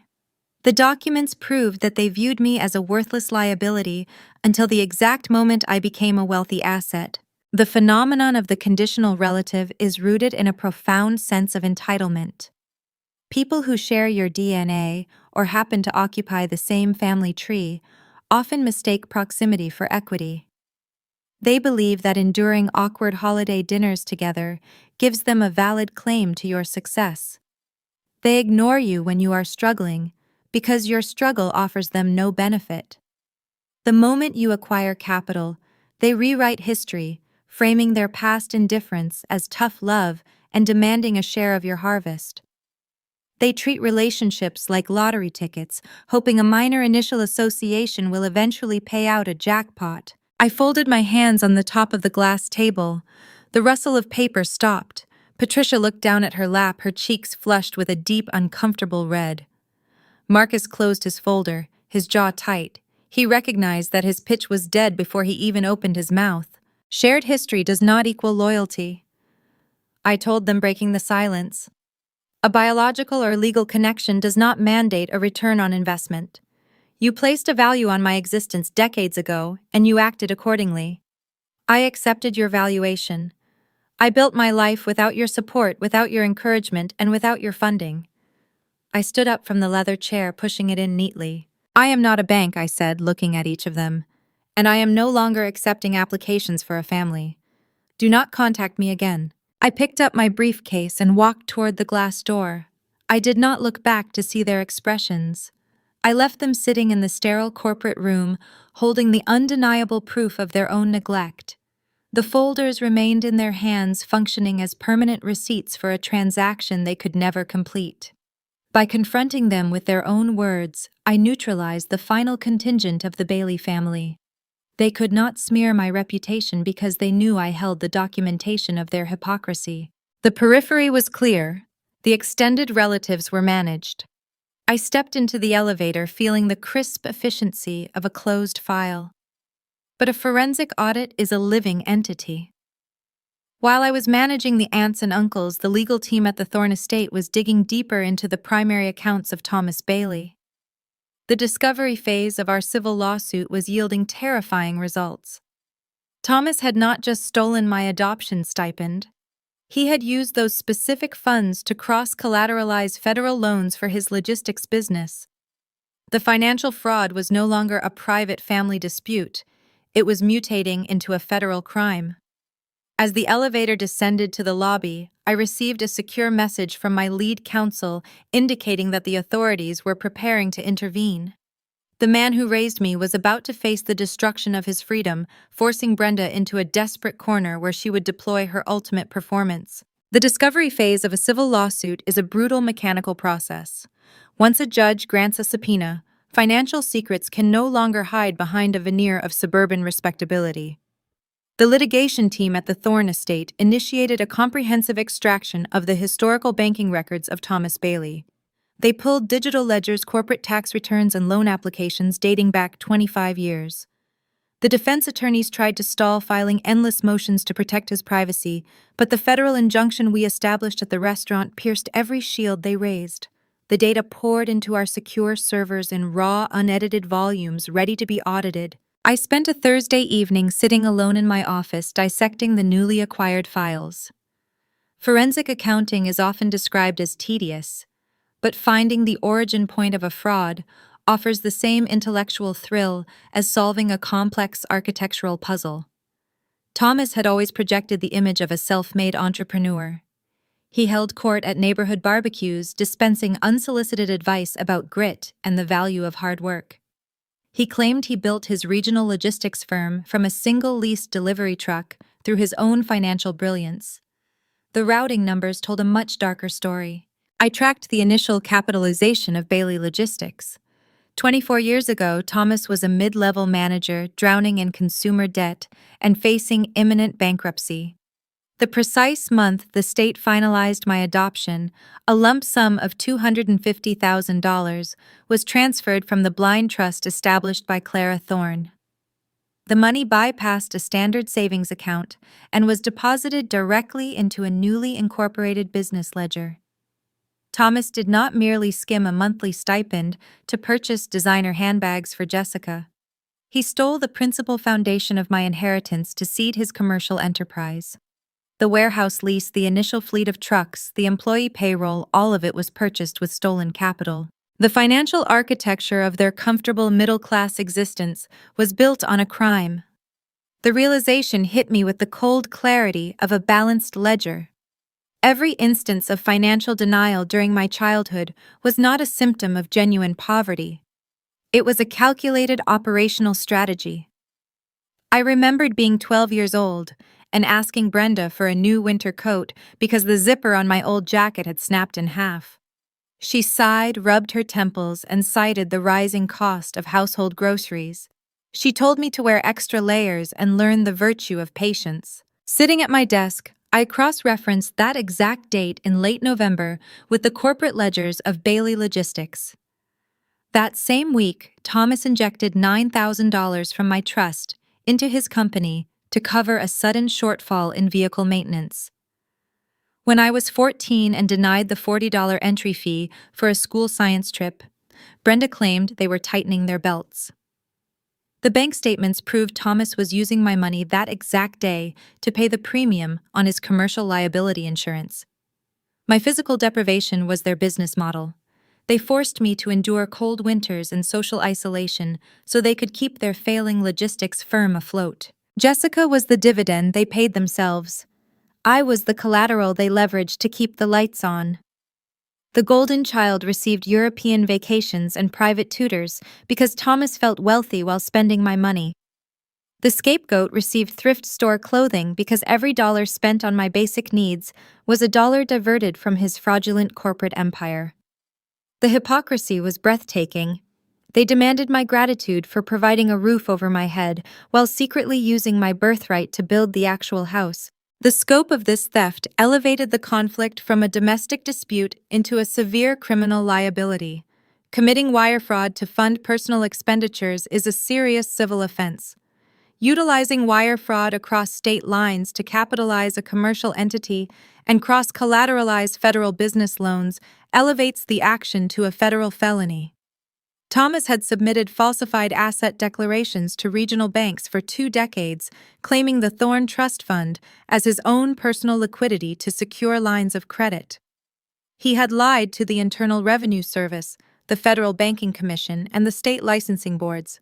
A standard victim might have printed these documents, driven to the suburbs, and thrown the papers in his face. A standard victim wants the immediate satisfaction of seeing the abuser break down and confess. I did not want a confession. A confession holds no legal weight compared to a pristine paper trail. I wanted structural justice. I mapped the financial routing with surgical precision. I spent the weekend organizing the digital transactions, highlighting the origin codes, and tying every falsified corporate loan application to the corresponding theft from my trust. I bound the findings into a comprehensive 300-page forensic report. I did not execute this task with malice. I operated with the clinical duty of a professional removing a toxic asset from the market. My lead counsel arranged a private meeting with the white-collar division of the Federal Prosecutor Office. We bypassed the local police department and went directly to the agents equipped to handle complex financial crimes. We sat in a sterile government conference room, devoid of any warmth or decoration. I slid the bound forensic report across a metal table to a senior federal investigator. I walked the agents through the executive summary. I explained the mechanics of the shell companies Thomas used to launder the adoption stipend into corporate revenue. The federal agents listened intently, taking meticulous notes. They recognized the irrefutable nature of the evidence. The trap we set in the private dining room at the Rainier Room was finally snapping shut. The civil injunction had frozen his accounts, but this federal report would secure his physical confinement. I left the federal building and stepped out into the Washington daylight, feeling the pure satisfaction of professional vindication. The federal machinery moves slowly, but when it strikes with overwhelming force. Warrants were drafted and subpoenas were converted into seizure orders. The reality of impending prison time corners an abuser like nothing else. Thomas was facing decades behind bars and the total liquidation of his identity. This impending doom sent a shockwave through his household, forcing the ultimate enabler to finally break her silence. Brenda could no longer hide behind her husband or her suburban facade. Stripped of her resources and facing the loss of her comfortable life, she packed her desperation and set her sights on my new reality, bringing the conflict directly to my front door. The perimeter of the Thorn estate is secured by a towering iron gate and monitored by a private security firm. It is an architectural boundary designed specifically to keep the chaos of the outside world contained. On a Tuesday evening, the structural integrity of that boundary was tested by the arrival of an uninvited guest. I was walking down the paved driveway retrieving a package from the security kiosk when a silver sedan pulled up to the perimeter line. The car idled near the intercom box. The driver's side door opened, and Brenda Bailey stepped out onto the damp Washington pavement. She did not look like the composed matriarch who had sat in the private dining room a few weeks prior. The federal investigation had aged her a decade in a matter of days. Her posture was stooped, her hair lacked its usual immaculate styling, and her trench coat was hastily thrown over a wrinkled blouse. Desperation has a distinct physical signature. It strips away the carefully constructed layers of suburban pride and leaves the raw, exposed nerve of panic. Brenda approached the iron bars, gripping the cold metal with both hands. "Veronica," she called out. Her voice was thin and strained, cracking under the weight of her impending ruin. "Please tell the guards to open the gate. I need to speak with you. Just give me 5 minutes." I did not authorize the guards to open the gate. I instructed the security officer to remain in his booth, and I walked slowly toward the iron barrier. I maintained a physical distance of 6 feet, establishing a strict spatial boundary. The heavy iron bars separated my sanctuary from her disaster. Brenda did not wait for an invitation to speak. She launched immediately into a rehearsed performance of maternal distress. The tears began to flow instantly, leaving dark streaks of mascara down her cheeks. She pressed her face closer to the bars, attempting to bridge the physical gap with emotional volume. "You have to stop this," Brenda pleaded. "The federal agents raided the house this morning. They took the computers, they took the banking records. Thomas is facing 20 years in federal prison. They are talking about asset forfeiture. They are going to take the house. You have to call the prosecutor and tell them it was a mistake. You have to drop the charges." I stood on the aggregate concrete and observed her with practiced detachment. I listened to the cadence of her voice and analyzed the specific vocabulary she chose to deploy. She did not express remorse for the theft of my inheritance. She did not apologize for treating me like a parasitic burden for 2 decades. Her entire monologue was centered exclusively on the consequences she was currently facing. She was playing the role of the devoted mother caught in the crossfire of a corporate misunderstanding. She attempted to distance herself from the crimes of her husband. She lowered her voice, attempting to inject a tone of female solidarity into the conversation. "I did not know the extent of what Thomas was doing," she whispered. "I just managed the household. He handled the business finances. I never looked at the ledgers. You know how stubborn your father can be. I was just trying to keep the family together. Please do not punish me for his mistakes. We are your family. I am your mother." The narrative of the oblivious enabler is one of the most toxic myths in the architecture of a dysfunctional family. In a system built on financial and emotional fraud, there are no innocent bystanders. The concept of enabling through silence is a deliberate active choice. Brenda knew the logistics firm was struggling. She knew Thomas lacked the legitimate revenue to fund their affluent lifestyle. When the custom kitchen was installed, when the luxury vehicles appeared in the driveway, when Jessica was sent to expensive summer camps, Brenda did not question the sudden influx of capital. She chose not to audit the math because she enjoyed the dividends. Her deliberate ignorance was the shield she used to protect her own comfort. By refusing to acknowledge the theft, she provided Thomas with the tacit approval he needed to continue the fraud. She was the silent partner in a criminal enterprise. She only regretted the arrangement now because the bill had finally come due and the federal government was demanding payment. I did not absorb her tears, and I refused to absorb her guilt.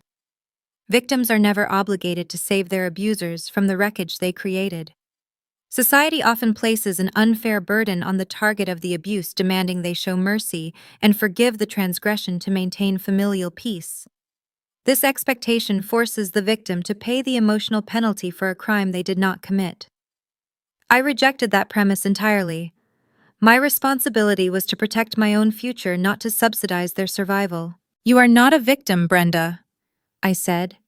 My voice was calm, carrying no anger and no elevated volume.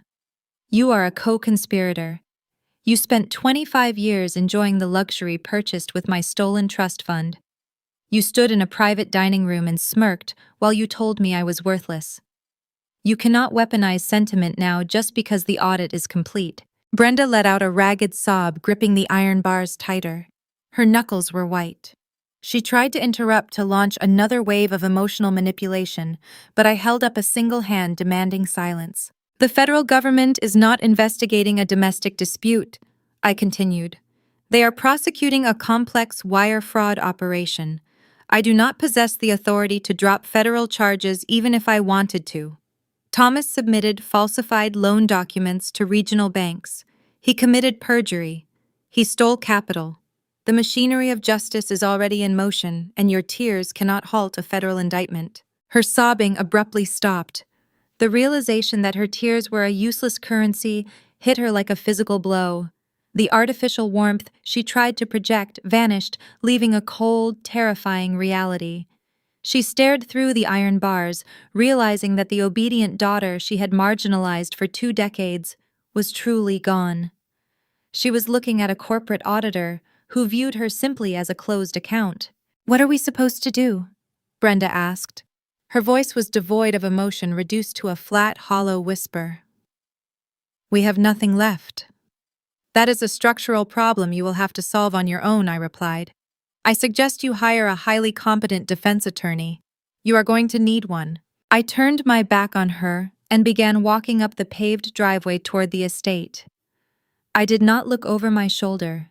I did not hesitate. The sound of her calling my name echoed briefly in the damp evening air before fading into the ambient noise of the surrounding neighborhood. I left her standing on the outside of the iron perimeter, stripped of her maternal authority and entirely isolated from my resources. The scene cemented my absolute refusal to be manipulated by weaponized sentiment. The emotional umbilical cord was permanently severed. Brenda was forced to return to the suburbs alone to face the catastrophic collapse of her fabricated life. She possessed no leverage and no remaining avenues of escape. With the familial interference permanently blocked, the conflict returned to the cold logic of corporate litigation. The criminal charges against Thomas ensured his removal from society, but the financial mess he created at his logistics firm still required resolution. The banks were calling in his fraudulent loans, and his legitimate employees were facing imminent termination due to his greed. The time had come for Elias and I to step out of the shadows and execute a final maneuver. We prepared to transition from prosecutors to proprietors.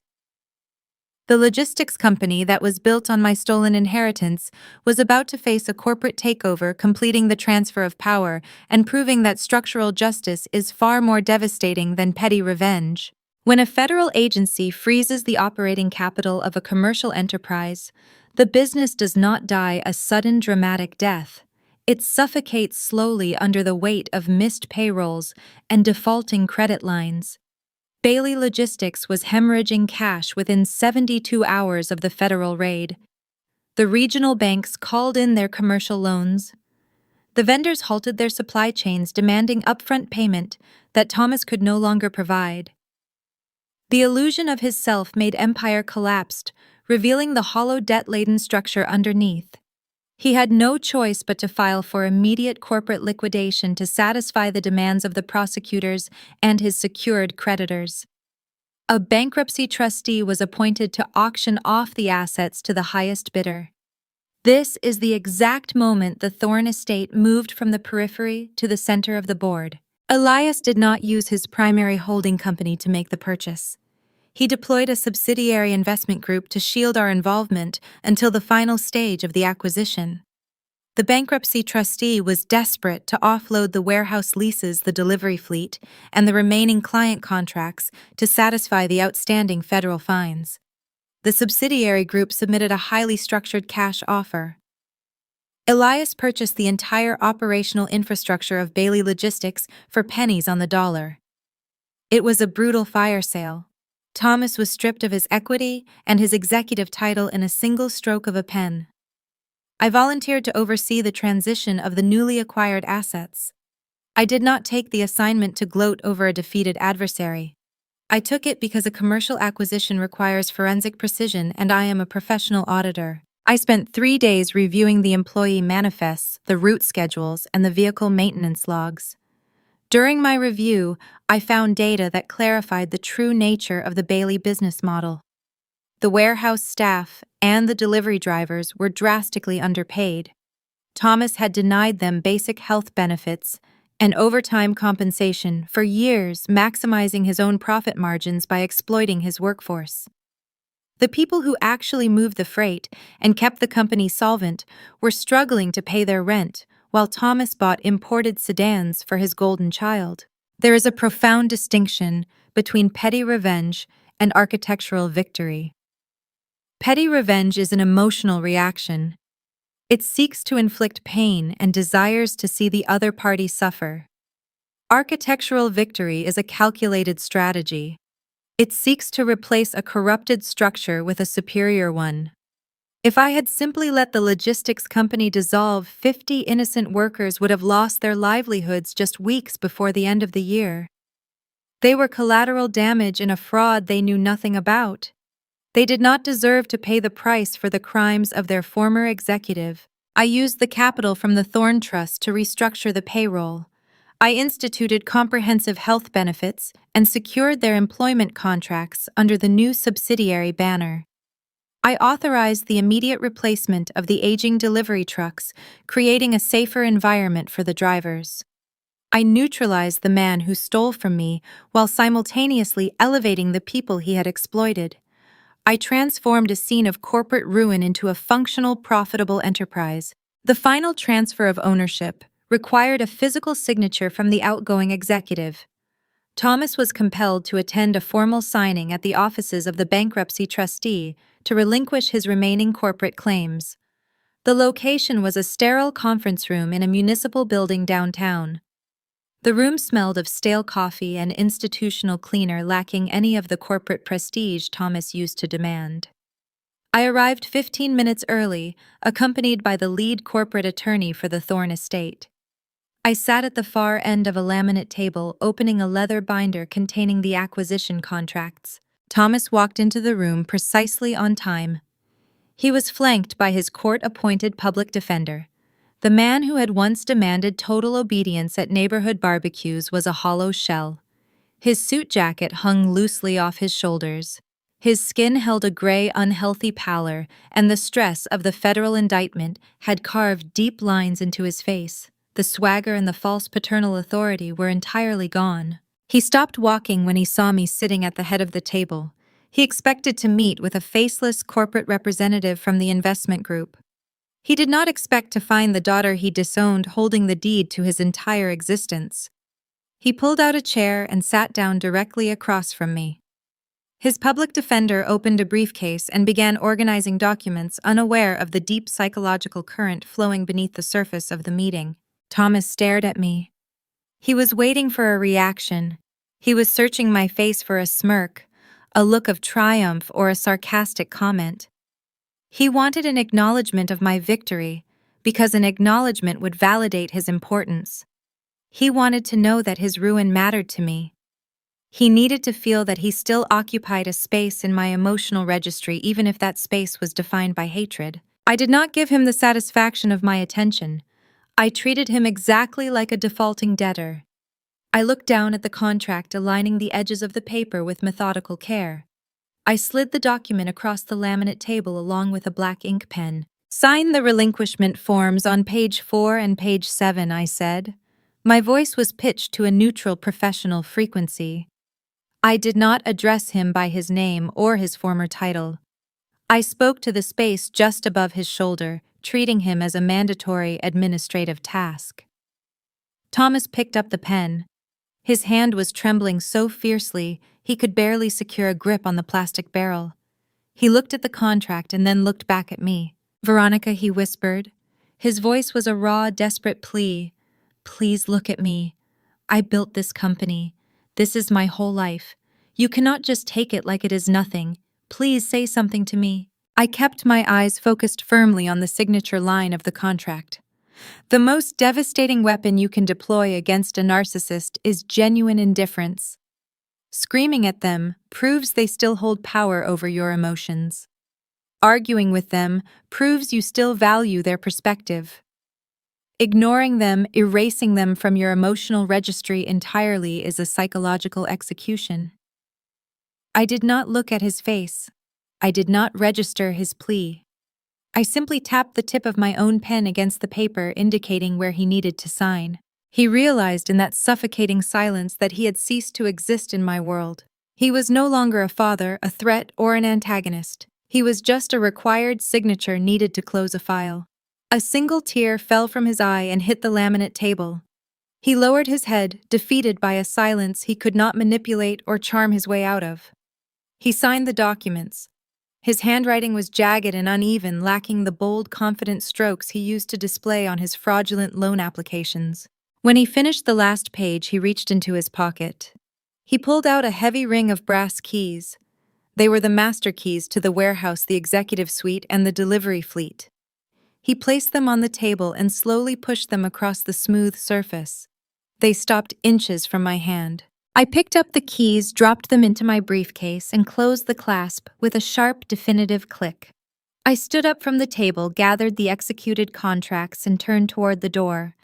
I walked out of the municipal building, leaving Thomas sitting in the sterile room with his public defender.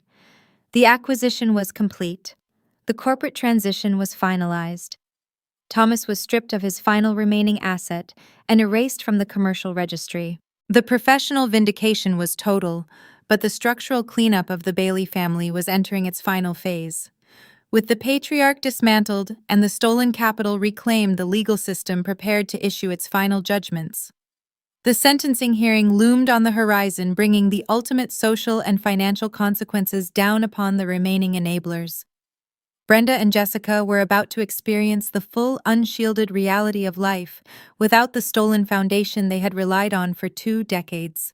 The architecture of justice operates with a slow, methodical friction that grinds down even the most arrogant offenders.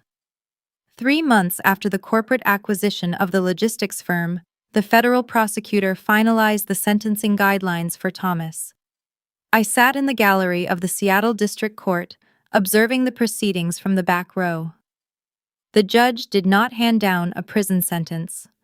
Thomas secured a plea agreement due to his advanced age and his status as a first-time nonviolent offender.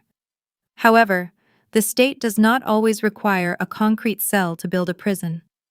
The judge ordered full financial restitution and handed down a permanent injunction barring Thomas from ever serving as an executive director or financial officer of any commercial enterprise for the remainder of his life. His identity as a prominent businessman was legally erased. The court stripped him of his title and mandated the immediate liquidation of his remaining personal assets to satisfy the federal debts. The suburban home on Panon Lane was the primary casualty of the restitution order. The bank executed a rapid foreclosure. The Baileys were given 30 days to vacate the property they had treated as a monument to their own superiority. I monitored the public records of the estate sale from my office desk. The custom furniture, the imported rugs, and the designer fixtures Brenda had purchased using my educational trust were auctioned off to strangers to pay the federal fines.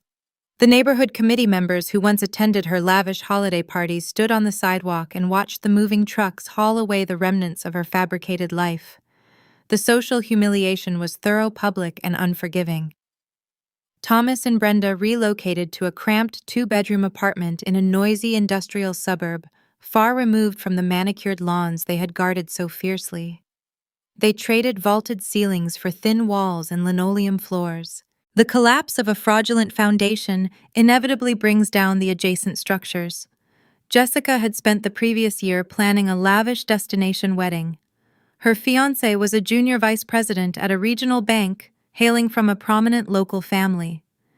He proposed to her under the assumption that she was the sole heir to a successful logistics empire and a pillar of affluent suburban society. When the federal indictment hit the public record and my defamation lawsuit exposed her digital manipulation, his family conducted a swift reputation assessment.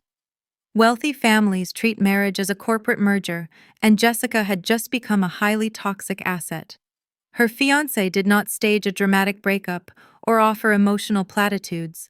He simply arranged a brief meeting at a local coffee shop, handed her a formal termination of their venue contracts, and requested the immediate return of the engagement ring. She was left with no family money, no wealthy partner, and 0 marketable skills to fall back on. I observed this systemic dismantling from a secure distance. I did not drive past their new apartment to gloat. I did not monitor their social media profiles to witness their despair. I received the legal updates directly from the litigation department at the Thorne estate.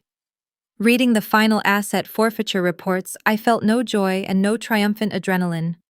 Triumphant adrenaline is an emotion reserved for games of chance, and I had not gambled. I had executed a precise audit.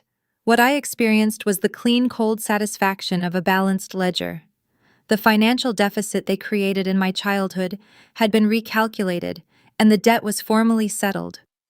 The mathematical perfection of their ruin offered a profound psychological closure. The natural consequence of building a life on lies is extreme, permanent isolation.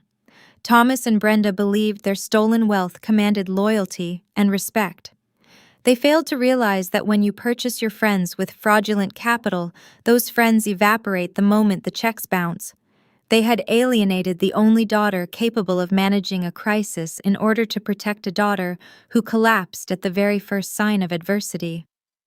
They isolated themselves through their own unchecked greed. They were now trapped in a small apartment with nothing to discuss except the wealth they squandered and the poor choices that led to their total insolvency. The counterfeit currency they used to navigate the world was permanently demonetized, leaving them bankrupt in every possible metric. While their world shrank into a claustrophobic reality, my world expanded into a quiet, structured sanctuary. I spent my weekends at the Thorne Estate surrounded by the towering evergreens and the calm waters of the Sound.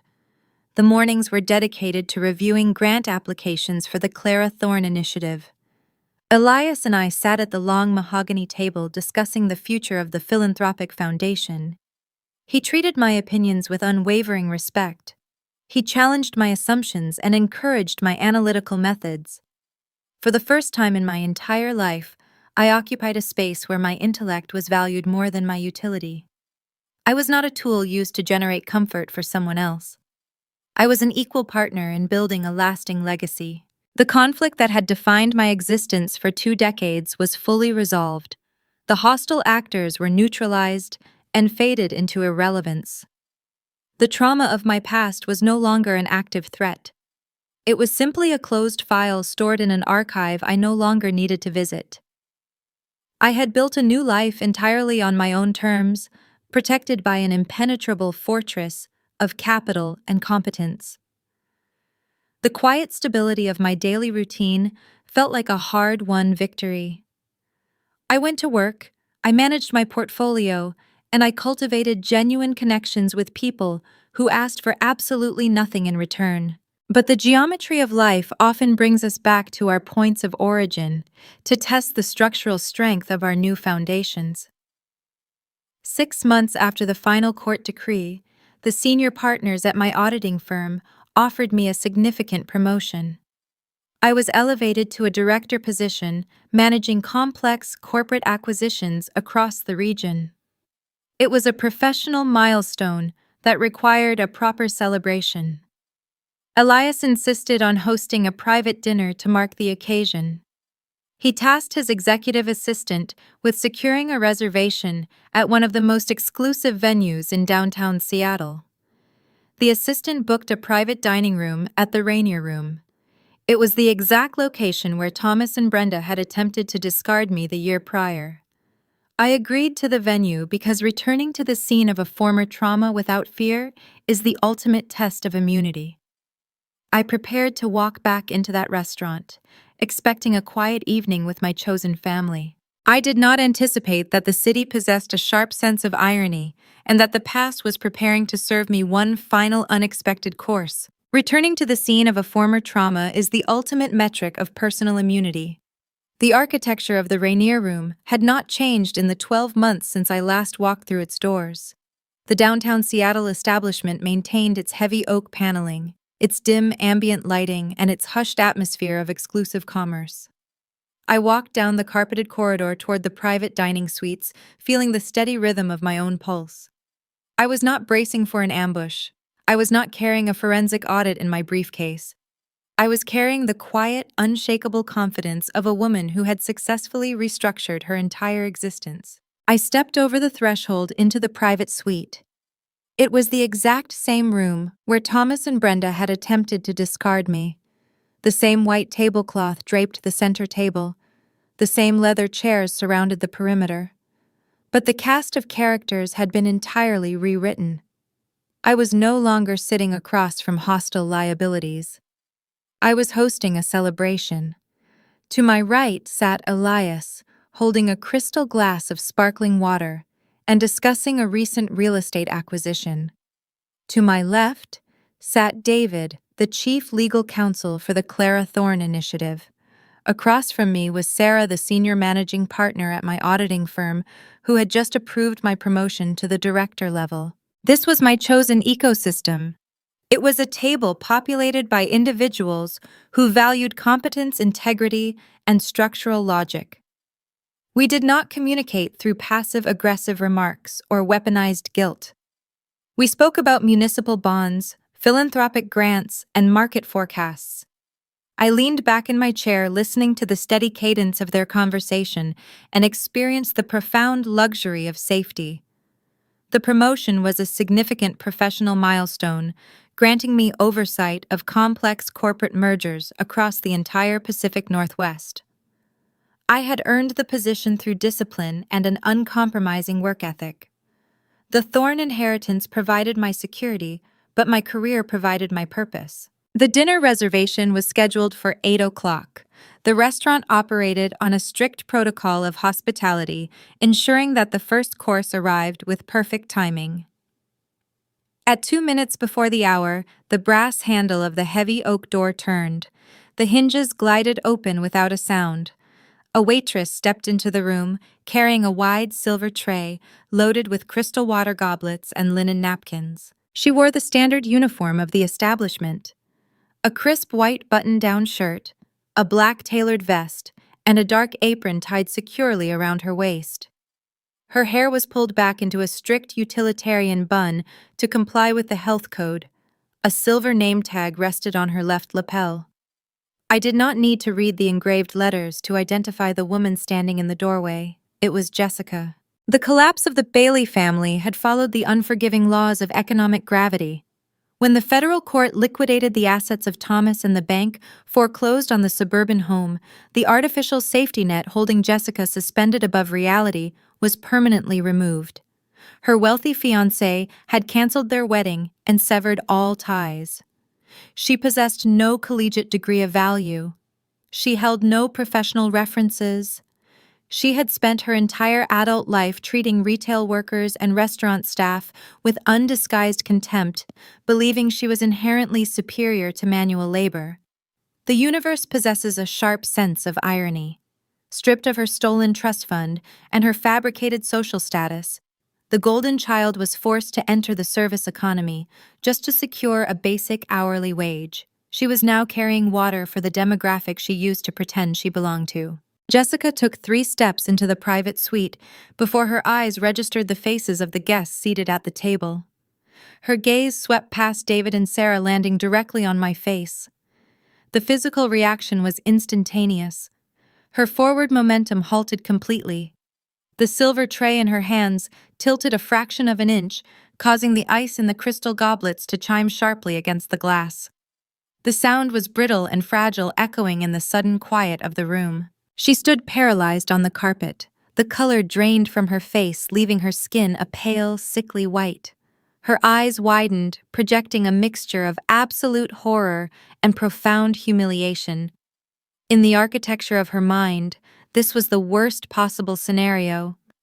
She was trapped in a confined space, forced to wear a uniform, and serve the sister she had spent a lifetime degrading. She remembered the defamation lawsuit. She remembered the false online narratives she had fabricated to destroy my reputation. She was standing in the blast radius of her own consequences. The audience expectation in a moment like this is a demand for cruel vengeance. Society conditions us to desire the cinematic confrontation where the victor stands up, mocks the defeated adversary, and uses their newfound power to exact a humiliating revenge. Jessica braced herself for that exact outcome. She expected me to demand the manager. She assumed I would leverage my status as a high-paying client to terminate her employment. She waited for me to laugh at her polyester vest and remind her that she was now a subordinate. She waited for the executioner to drop the axe. True power does not require the degradation of others. Using capital to humiliate a waitress is a symptom of deep internal insecurity. I looked at Jessica standing there trembling under the weight of her own anticipated shame. I felt no urge to mock her. I felt no desire to recount her past transgressions. A balanced ledger requires no further adjustments, and her current reality was a sufficient penalty for her choices. "Good evening," I said. My voice was pitched to the polite, neutral frequency one uses to address any hospitality professional. "We are ready for the water service whenever you are." Jessica blinked. Her breath hitched in her throat. She struggled to process the total absence of malice in my tone. She realized I was not going to scream or demand a new server. I was going to do something far more devastating. I was going to force her to do her job. I was going to treat her exactly like the background element she had become. She stepped forward on trembling legs. She approached my side of the table and reached out with a crystal goblet. Her hands shook so severely that a few drops of iced water spilled onto the white tablecloth, forming a dark, damp circle near my silverware. She pulled her hand back quickly, terrified I would reprimand her for the mistake. I simply ignored the spill and returned my attention to Elias, seamlessly resuming our conversation about commercial zoning laws. The subsequent 2 hours constituted a masterclass in psychological endurance for my former sister. A formal dining experience requires the server to return to the table multiple times. Jessica had to clear the appetizer plates, replace the soiled silverware, and recite the evening culinary specials. Every trip into the private suite was a slow, agonizing reminder of her new reality. She had to watch me engage in high-level corporate discussions with my peers. She had to observe the senior partner of my firm praising my analytical skills. She had to witness Elias treating me with the profound, unwavering respect he reserved for his designated heir. She was rendered entirely invisible. She was reduced to a functional mechanism tasked with clearing our empty plates and refilling our glasses. She moved around the perimeter of the table, keeping her eyes averted and her posture subordinate.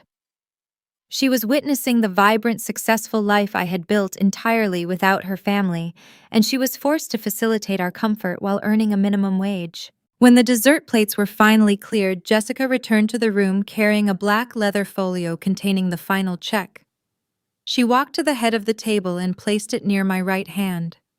Her eyes remained fixed on the carpet. She could not bring herself to make eye contact with me. She stepped back and stood near the oak door waiting for the transaction to conclude. I opened the leather folio. The total for the private suite, the premium catering, and the imported wine was substantial. I did not ask Elias to cover the expense. I extracted my own titanium corporate card and placed it on top of the itemized receipt. I left the folio near the edge of the table. Jessica approached, retrieved the leather binder, and walked out to process the payment. She returned 3 minutes later, placing the merchant copy and a heavy silver pen in front of me. This was the final variable in the equation. A petty individual might have drawn a line through the tip section to make a cruel point about her past behavior. A vengeful person might have left a single dollar to signify her worthlessness. I do not operate on emotion. I operate on standardized corporate protocols. The service, despite her physical trembling and the minor water spill, had been adequate. She had performed the duties required by her employer. I reviewed the final total. I calculated exactly 20% of the overall bill. I wrote the numerical value clearly on the designated line, added it to the base cost, and signed my name with smooth, deliberate strokes. I did not leave a note on the receipt. I did not write a sarcastic message. I simply executed a standard commercial transaction. I closed the folio and left it resting on the white tablecloth. I stood up from the leather chair, smoothing the front of my blazer. Elias, David, and Sarah followed my lead, gathering their coats and preparing to exit the suite. The evening was a definitive success. We walked toward the doorway where Jessica stood holding her serving tray against her chest. She pressed her back against the wood paneling, trying to make herself as small as possible to allow us to pass. I walked past her, stopping for a fraction of a second near the threshold. "Thank you for the service tonight," I said, looking directly at her face. "Have a good evening." I did not wait for a response. I stepped out into the carpeted hallway and walked toward the main exit of the restaurant. The commentary on this specific conclusion is vital to understanding the mechanics of true liberation. Society often confuses revenge with victory. Revenge requires you to expend your own energy to inflict damage upon your abuser. It keeps you tethered to them, bound by a mutual cycle of hostility. The ultimate victory is not revenge. The ultimate victory is pure, unadulterated indifference. By treating Jessica with the exact same professional distance I would give to any anonymous stranger, I proved that she no longer possessed the capacity to trigger my nervous system. She was no longer a threat, a rival, or a source of pain. She was just a waitress clearing my table. I had reclaimed all of my psychological territory. I stepped out of the glass doors of the Rainier room and into the cool Washington night. The air was clear, and the streetlights illuminated the path forward. I walked toward the waiting car. surrounded by people who valued my character, leaving the remnants of the Bailey family behind me, entirely unbothered and completely free.